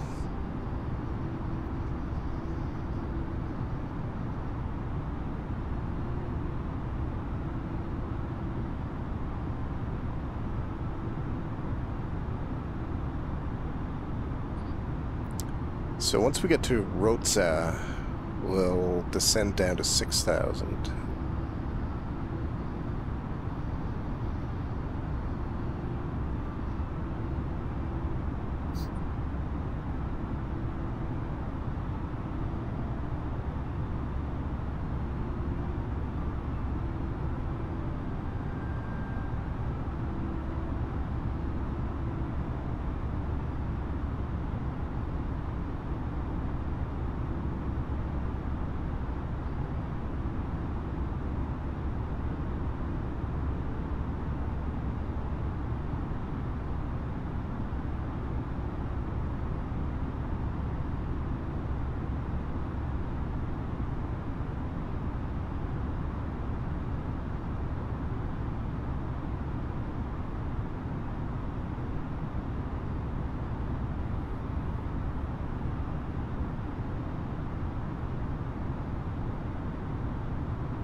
Oh yeah. Yeah, you...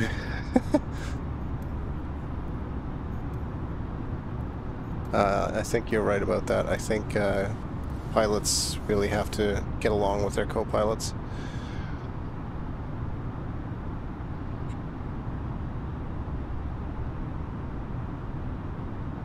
And there's so much to do for co-pilots too.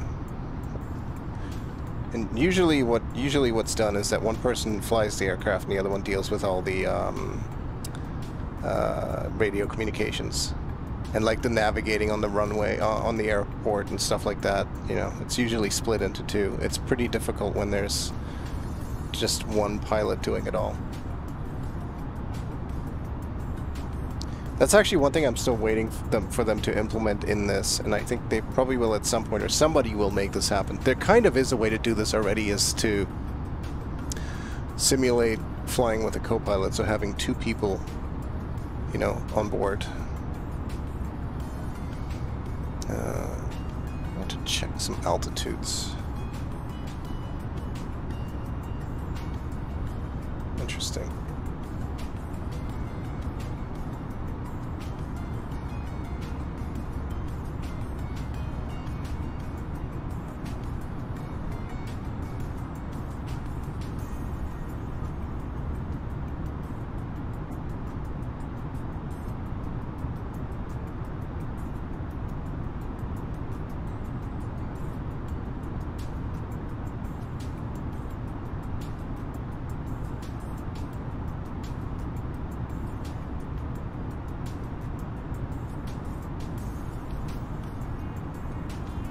And passengers, yeah.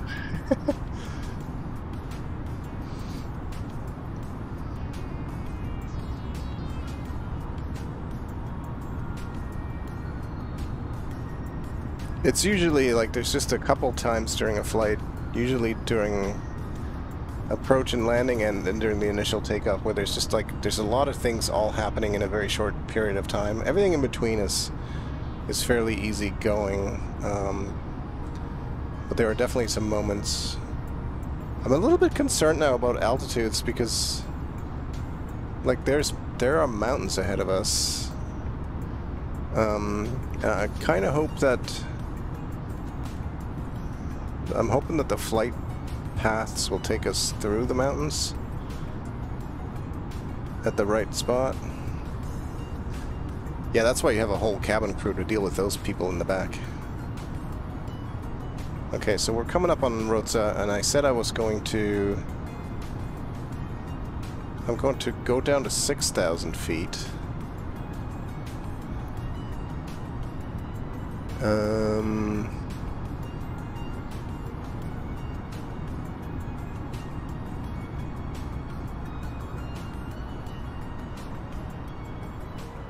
Here we go. We'll see how fast we descend. It shouldn't be too fast.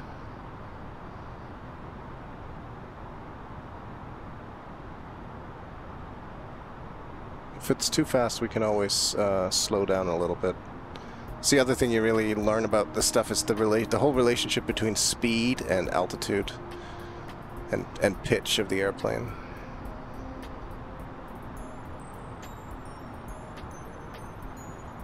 Okay, so there's the restraint of 5,000 constraint.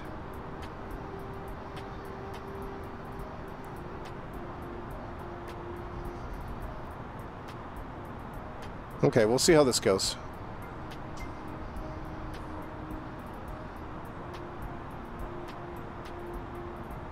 We're not going to reach 6,000 by that marker there, are we? That would be way too early.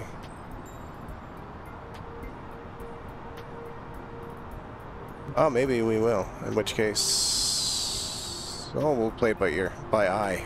We'll see what happens here. We have to level off at a certain altitude to make it safe. We might just go down to, you know what, let's just go down to 10 for now. Because 10,000 feet is the minimum safe altitude in this sector, according to a map I looked at. So we'll go down to 10,000 first.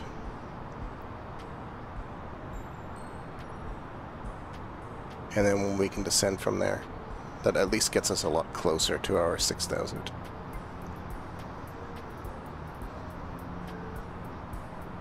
And it's funny how quiet the plane gets now, because the throttles are just completely at idle.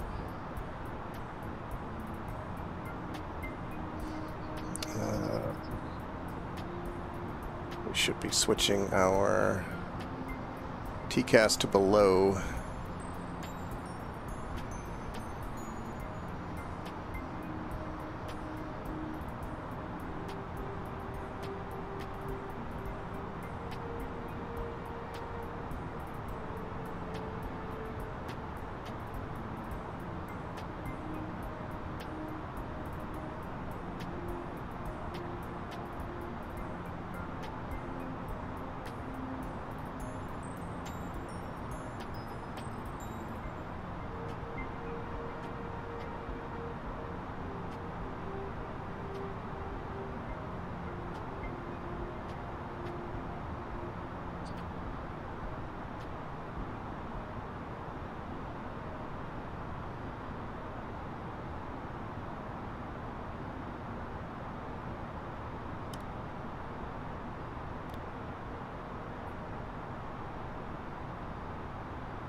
Well, I guess if you go... the flight computer is not going to descend the aircraft too fast on its own. Like, it's not going to let that happen. But yeah, absolutely. Like, if I just descend too fast, then it's going to put us in, like, a weird spin and stuff like that.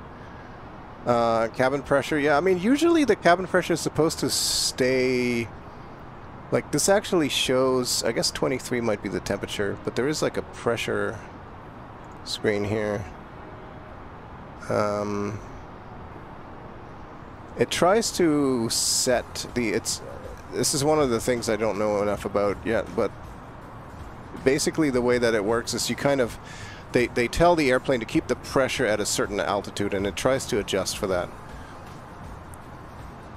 So that you don't really feel the difference. But yeah, you always notice it because I guess it's not perfect. But I guess without that pressurization or without it keeping up, you would actually damage yourself.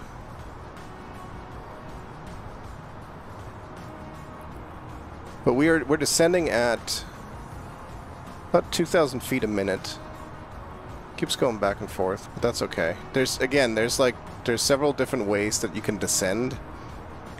You can just tell the airplane to descend at a certain vertical speed. Or in this case, because it's an Airbus, it has all these manage modes. You basically just say 10,000 and put it in manage mode. I don't actually know what it's using to determine that. I think it's trying to maintain speed at this point, which is 290 knots, which is our programmed in descent speed. So it's basically going to try to fly at 290 knots, and depending on how that goes, that's how it pitches the nose. So if we start going too slow, it descends faster. If we start getting too fast, it descends slower. So there's always these two variables. It's either speed or vertical speed, and you know they relate, because obviously as you pitch the airplane further down, it will speed up. And that's actually, to me, one of the biggest challenges I have when I'm landing these planes is just managing speed and not coming in too fast or too steep. Which is why I like to be prepared and doing this all early. Hand flying this would be kind of a nightmare. Okay, so there's water. Where exactly is that on the map? Okay, that's that. So we fly across, and then we make a little left turn at some point at 6,000. Okay. I don't know how tall those mountains are, but minimum safe is 10,000. But we do need to get down to 6. So we have 75. We need to get down to 6. That's 15. 15 times 30 is 45, basically. Okay, so we should be fine. just doing that rule of thumb calculation in my head real quick about how much distance to the waypoint and how much altitude I want to change.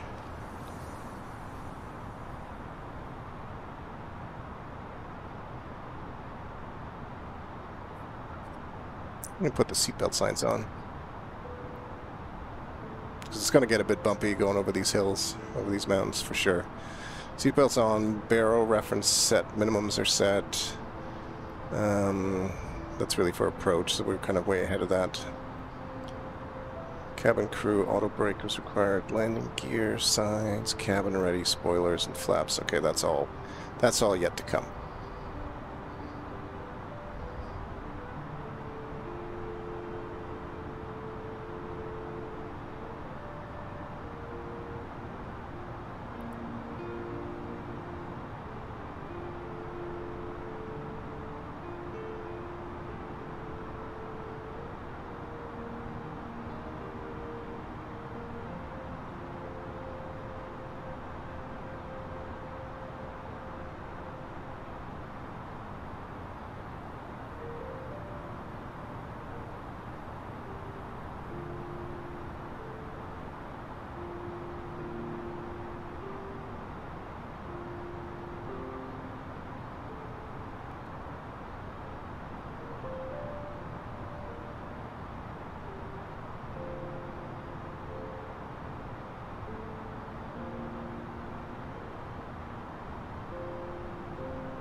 Yeah, it's beautiful out here.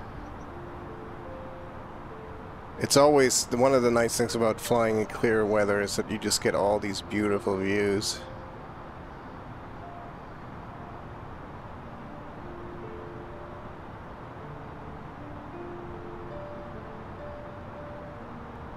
And it's funny because it looks like I would imagine Greece to look like, with the mountains and the hills. Like, so the variety of the global stuff.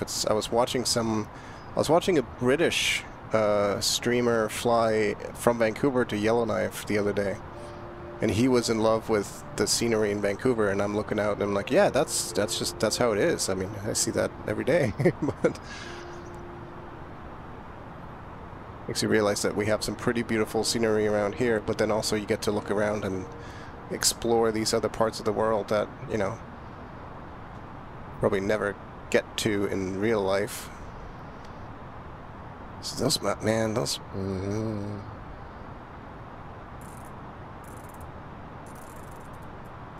Oh, I hate that. That song just made that wind-up sound, and it sounded like somebody was spinning dials in my cockpit, and I was like, what's happening? Who's touching things? Also, that song makes me sleepy, so I'm going to skip past that. Coming up on 13,000. Actually, alright, we'll probably be alright with 6,000. I mean, it says 6,000 at Nemes, so it's got to be right.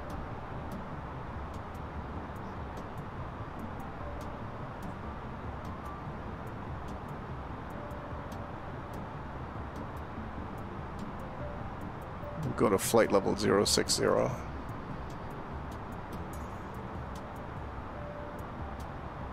Even though, like, every time though I think of this, it's like those mountains ahead of us look like they're higher than...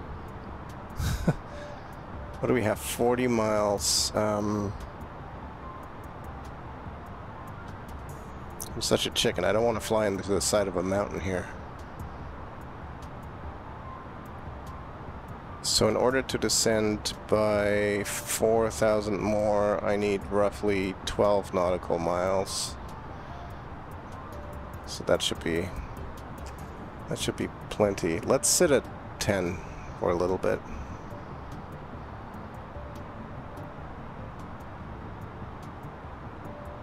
Actually, that's how much space between Nemes and DDM? 33. Okay, we need to be at 5,000 over there, so we have lots of room.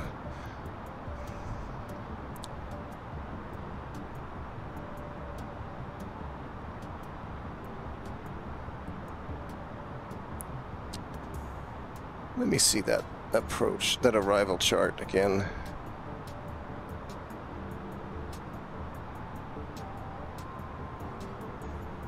-2C Charlie arrival. See, this one says airport elevation 308.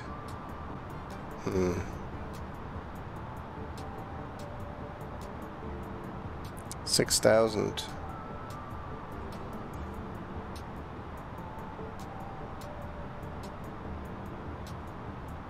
Highest peak on this chart is 4,764, and it's up there. So maybe these, I mean, these mountains look pretty tall, don't they? They look taller than 6,000. We're at 10 right now. I'm gonna stay at 10 for a moment.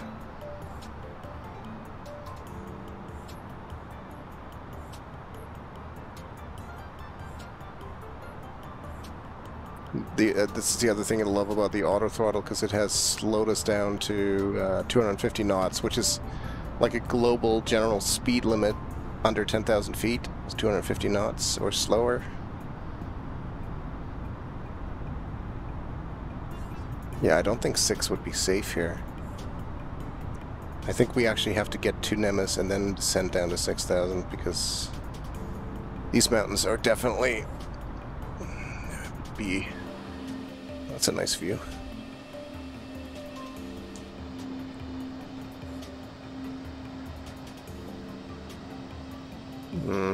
I feel like we'd be a bit close at 6,000.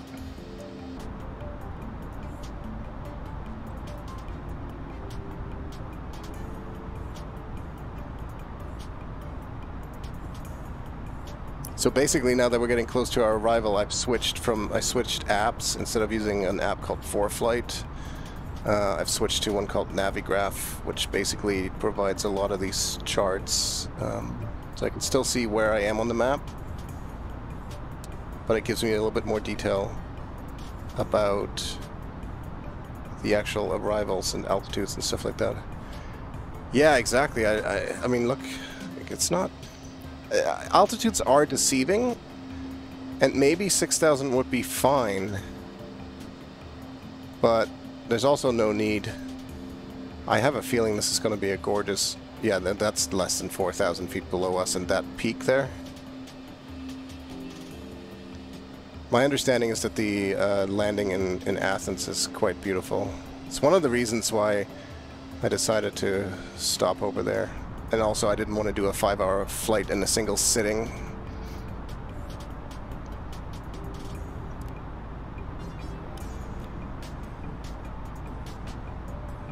Quick check on that scope. We're all alone. Excellent.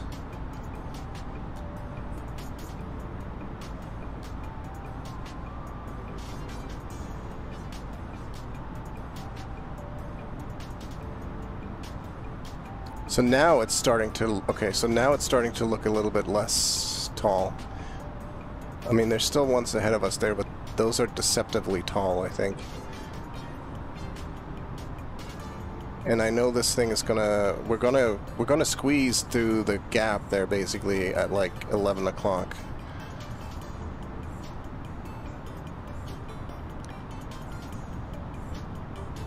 I will put 5,000 in, but I won't activate it yet, because I don't want to do it yet. Once we get to Nemes, I think then we'll descend to 5,000.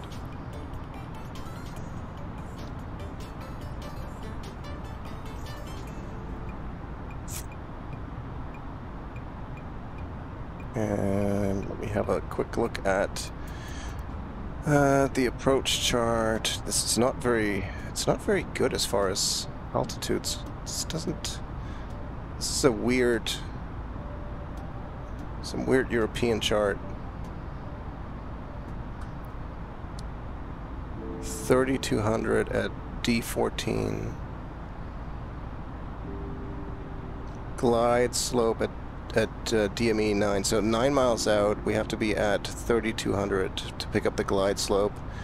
The glide slope is a wonderful tool that will, it's like a system that lets the airplane descend automatically based on, like, essentially like a radar system on the ground or some ILS system.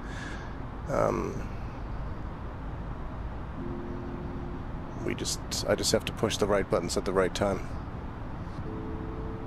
and slow the airplane down and then land it.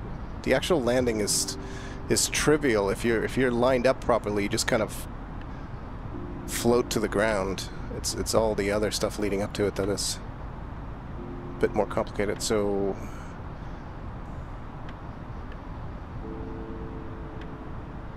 okay, yeah, definitely once we're past these mountains here, now we should have no problem. So we are going to go through 10,000 feet, which means the landing gear comes on, and let's go into managed altitude mode, which means we should be descending now.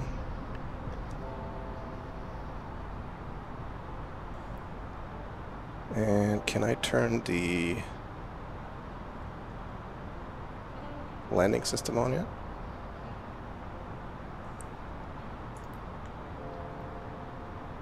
My button doesn't work for that, huh? Okay.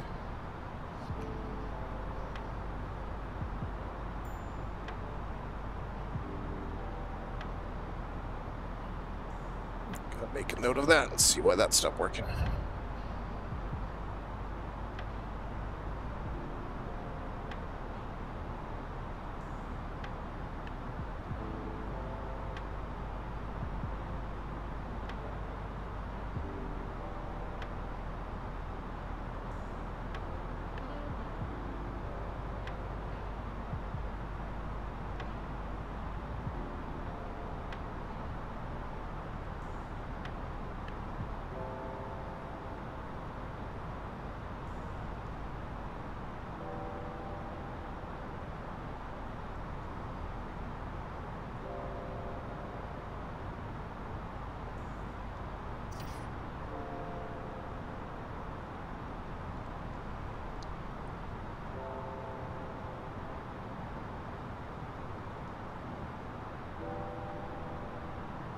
Doesn't work anymore either, and that's weird.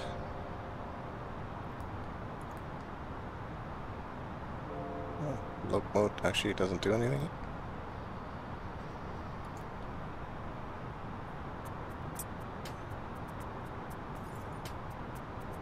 Might be too far away. Alright, well, this is going to be interesting. This stuff always gets a little bit interesting. It always gets a little bit dicey when things start going weird.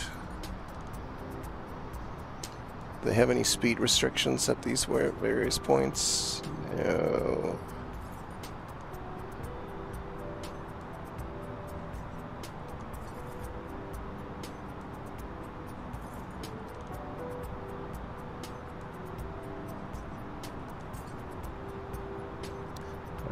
I think the altimeter was 1019er.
Hmm.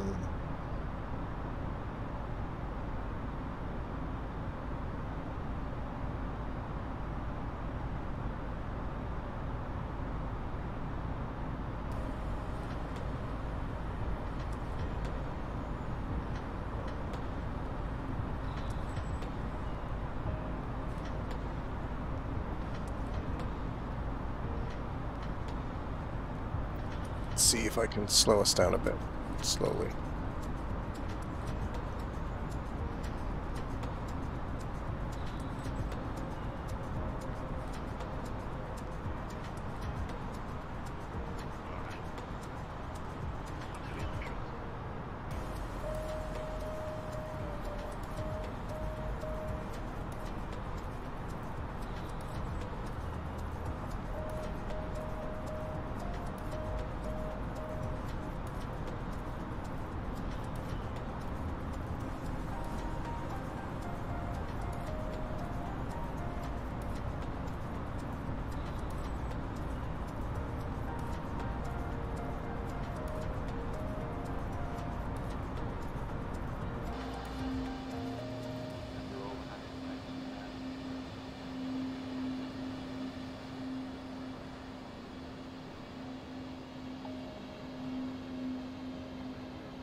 $5,000, $4,000, $4,000, $3,200. Okay, so that's all.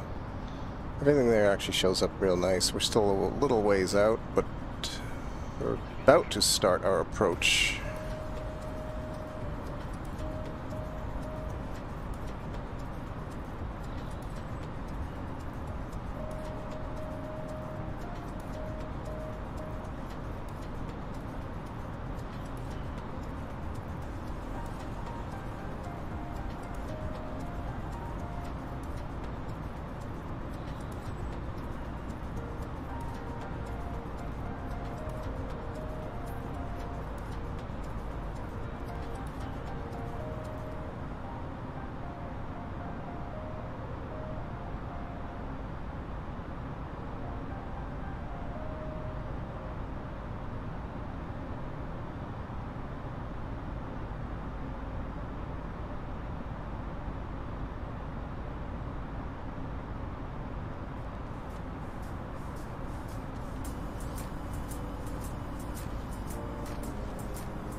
This approach has you flying pretty close over this hill. Jesus.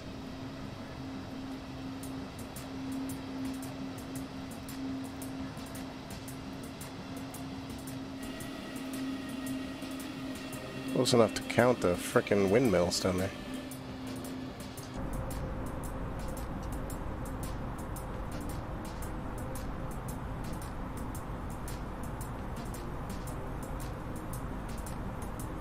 1,500.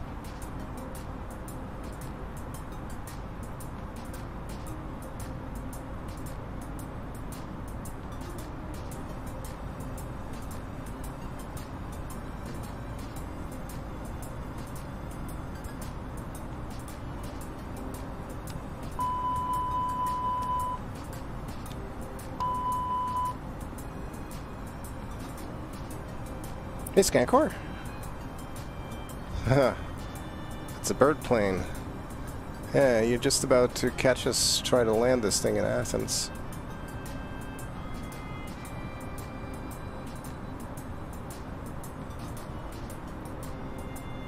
At least that's the idea. Not too sure. We're not close enough yet for any approach assistance or anything. Huh, okay, alright. Always a little nervous when buttons don't do anything that I think when I feel like they should do something. I always worry a little.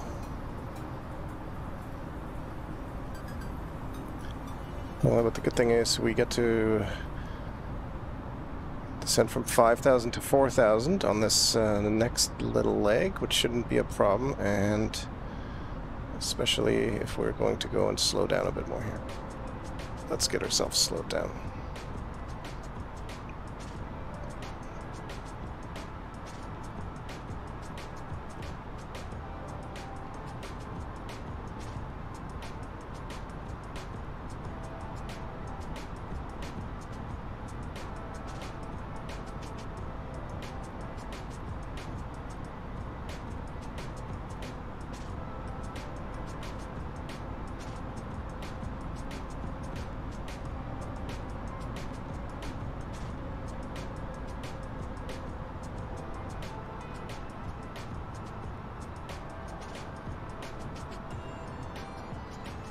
Four thousand, and then 3,200 for the glide slope. Are we within 30 nautical miles of the airport yet? Feel like not quite, actually. Almost.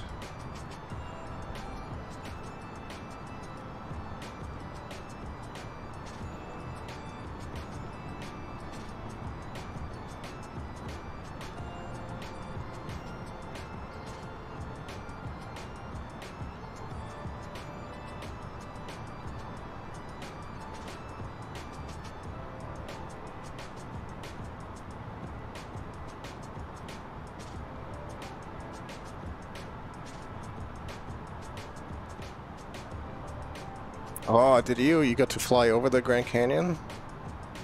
That's pretty cool, though, man. I've flown past the Grand Canyon before they updated the graphics.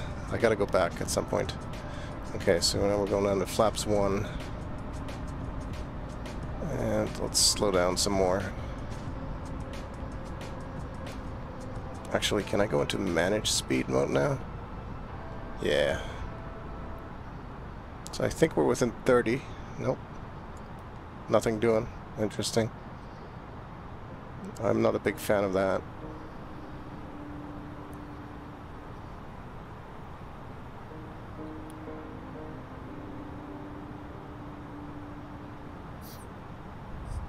.777 in an Airbus, yeah.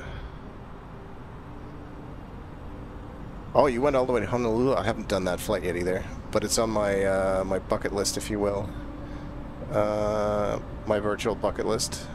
Flaps 2. Okay, so we are going to arm ground spoilers. We are going to set auto brake to low. Okay, now we have loc and approach. Okay, excellent. Localizer armed, glide slope armed. That's what I want to see. It's slowing us really quickly down, though. I feel like that's way too early for this slow speed.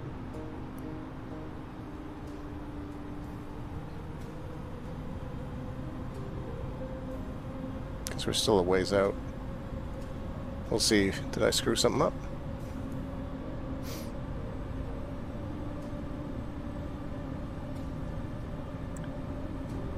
How about I just get Give us a bit more speed here, airplane. How about that, huh?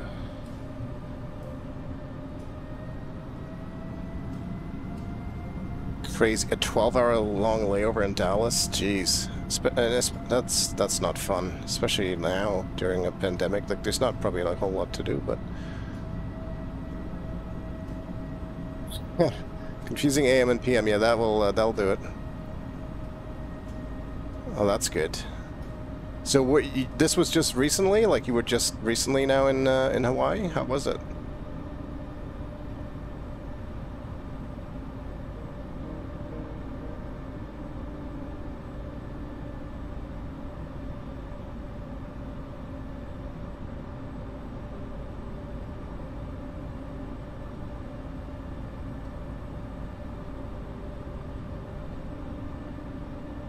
Ah, cool. Wow. Good to have you back. Also, sorry to hear that you had to come back.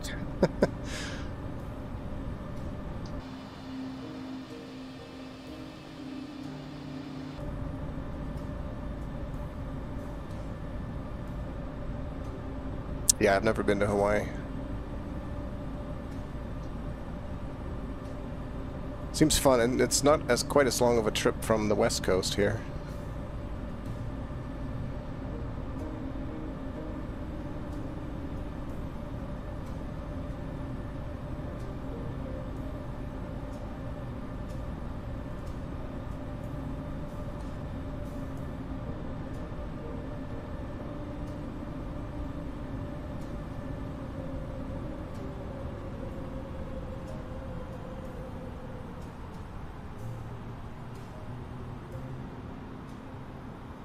Oh, you had a condo too. That's nice. As an unregistered guest. I'm sure that was a cool experience. Yeah. Camping in Hawaii.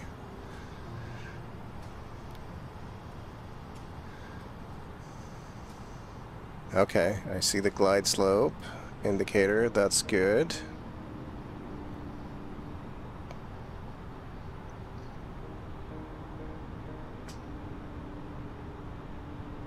Oh, she's a flight attendant. Okay. That's cool. Did she get to travel a fair amount then?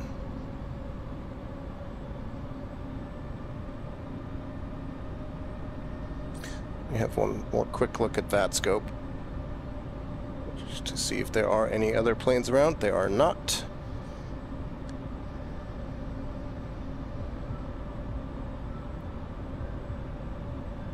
That's cool that she gets to do that. Speed managed. Alright, autopilot system, it's all on you now. Localizer captured, which means we have lateral navigation down to the runway. Gear down, I love that sound. It's like a freaking explosion going off. And again, we're way ahead of the game here, but I'd rather be doing this too early than too late. Let's give a quick shout out on Unicom, even though nobody's around. Athens traffic, UPS 1566, inbound runway 03, right?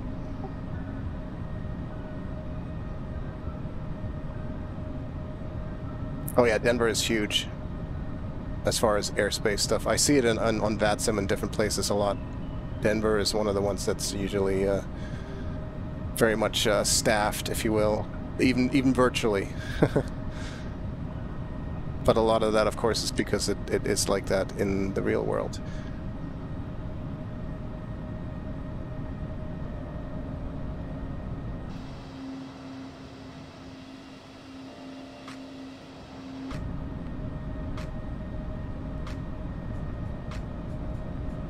Oh, we need more flaps. Is that what you're waiting for, airplane?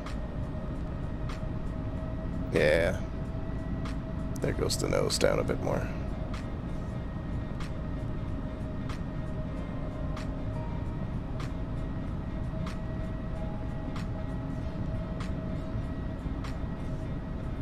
So I think we get to fly straight over Athens here.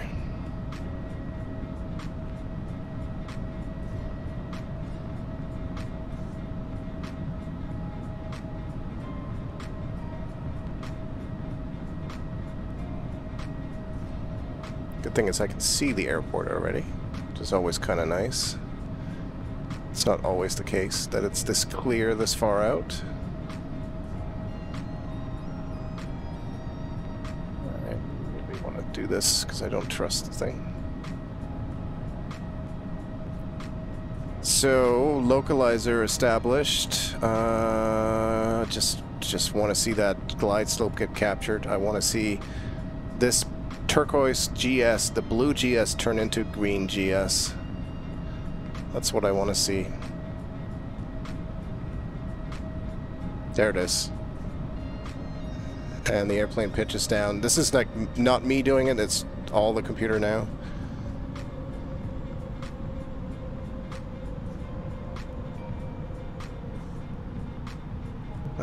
Quick check for the landing.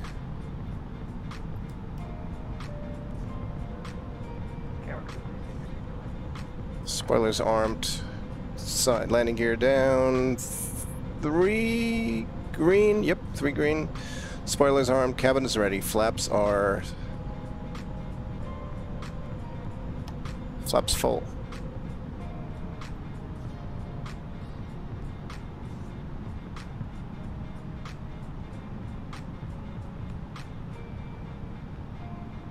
Auto brake still on. Auto brake still on. We're all good. 2,500. 2,500. Let me roll forward. I actually need to do something in a few minutes.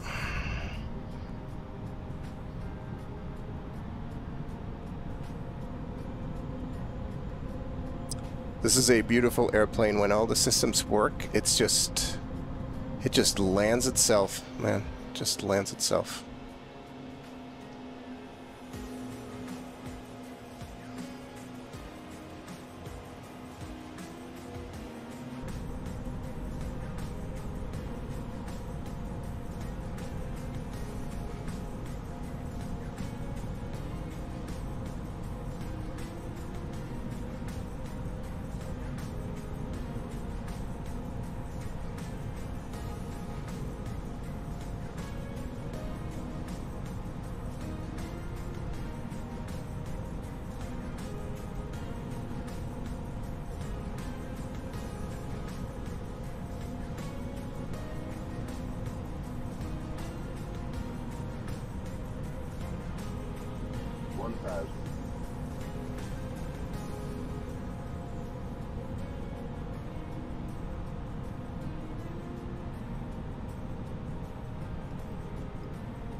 I don't always keep saying 1,000.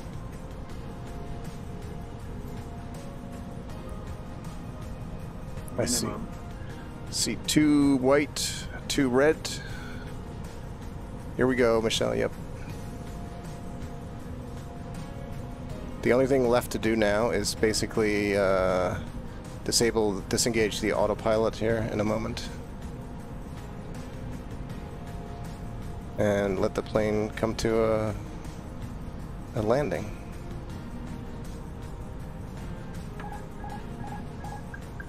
That's the autopilot and disengage. And this plane is so easy to fly because it literally remembers all the angles and everything that it was at. So I don't really need to change anything here if I just... And there's not much wind. The only thing I need to do is hit the thrust reversers when we land. Look, there's an IKEA over there. I don't know if that's real or not. It must be.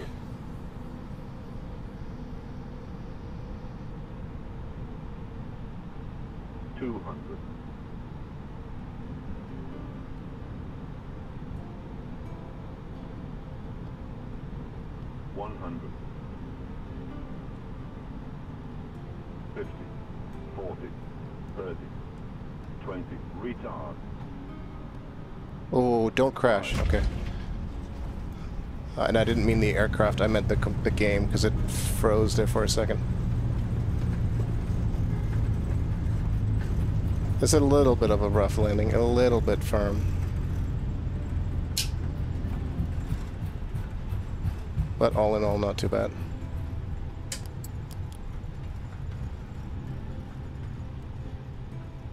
Not too bad, all in all. I will take it. It's actually one of my better... It might be my best landing at 450 feet per minute. It's still too hard, but... It was just concerning, yeah. It's like, you know, some of the passengers were like, really? That's... Alright, I can't wait to get out of this plane. Which is better than my last landing, where it's basically like half of them just weren't getting out, you know. Just wasn't going to happen. Thank you, thank you. And there is, of course, no no ATC, so we're just going to go find ourselves a nice parking spot over by the other planes there. We're in a Mikea at Athens Airport. Alright. Good to know. Let's clean up the airplane. Oh, we didn't even use our ground spoilers. Oh, I guess they deployed. We didn't use speed brakes, but that's okay. Disarm those. Strobe can come off. Free parking at IKEA, okay. For airplanes or just passenger or just vehicles? Hey, I see an Air Canada airplane over there. Let's park next to that guy. That seems like a good place to go. We'll go take the gate right next to him.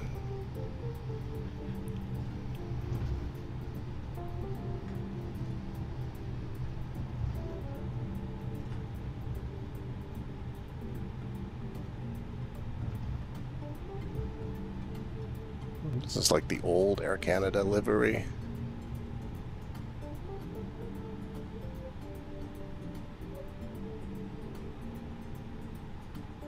Alright.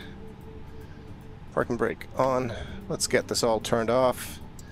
That'll do it for this flight. We have safely made it to Athens. My next flight is going to be from here to Baku in Azerbaijan, which will probably be on Saturday. So, what else do I need to turn off? I guess we can just shut off the airplane now.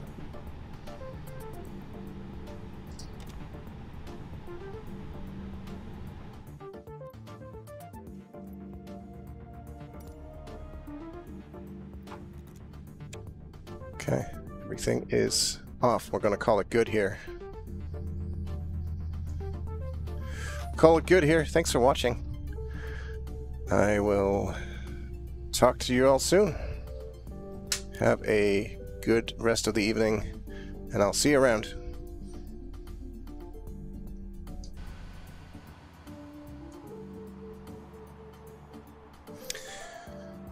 Bye-bye.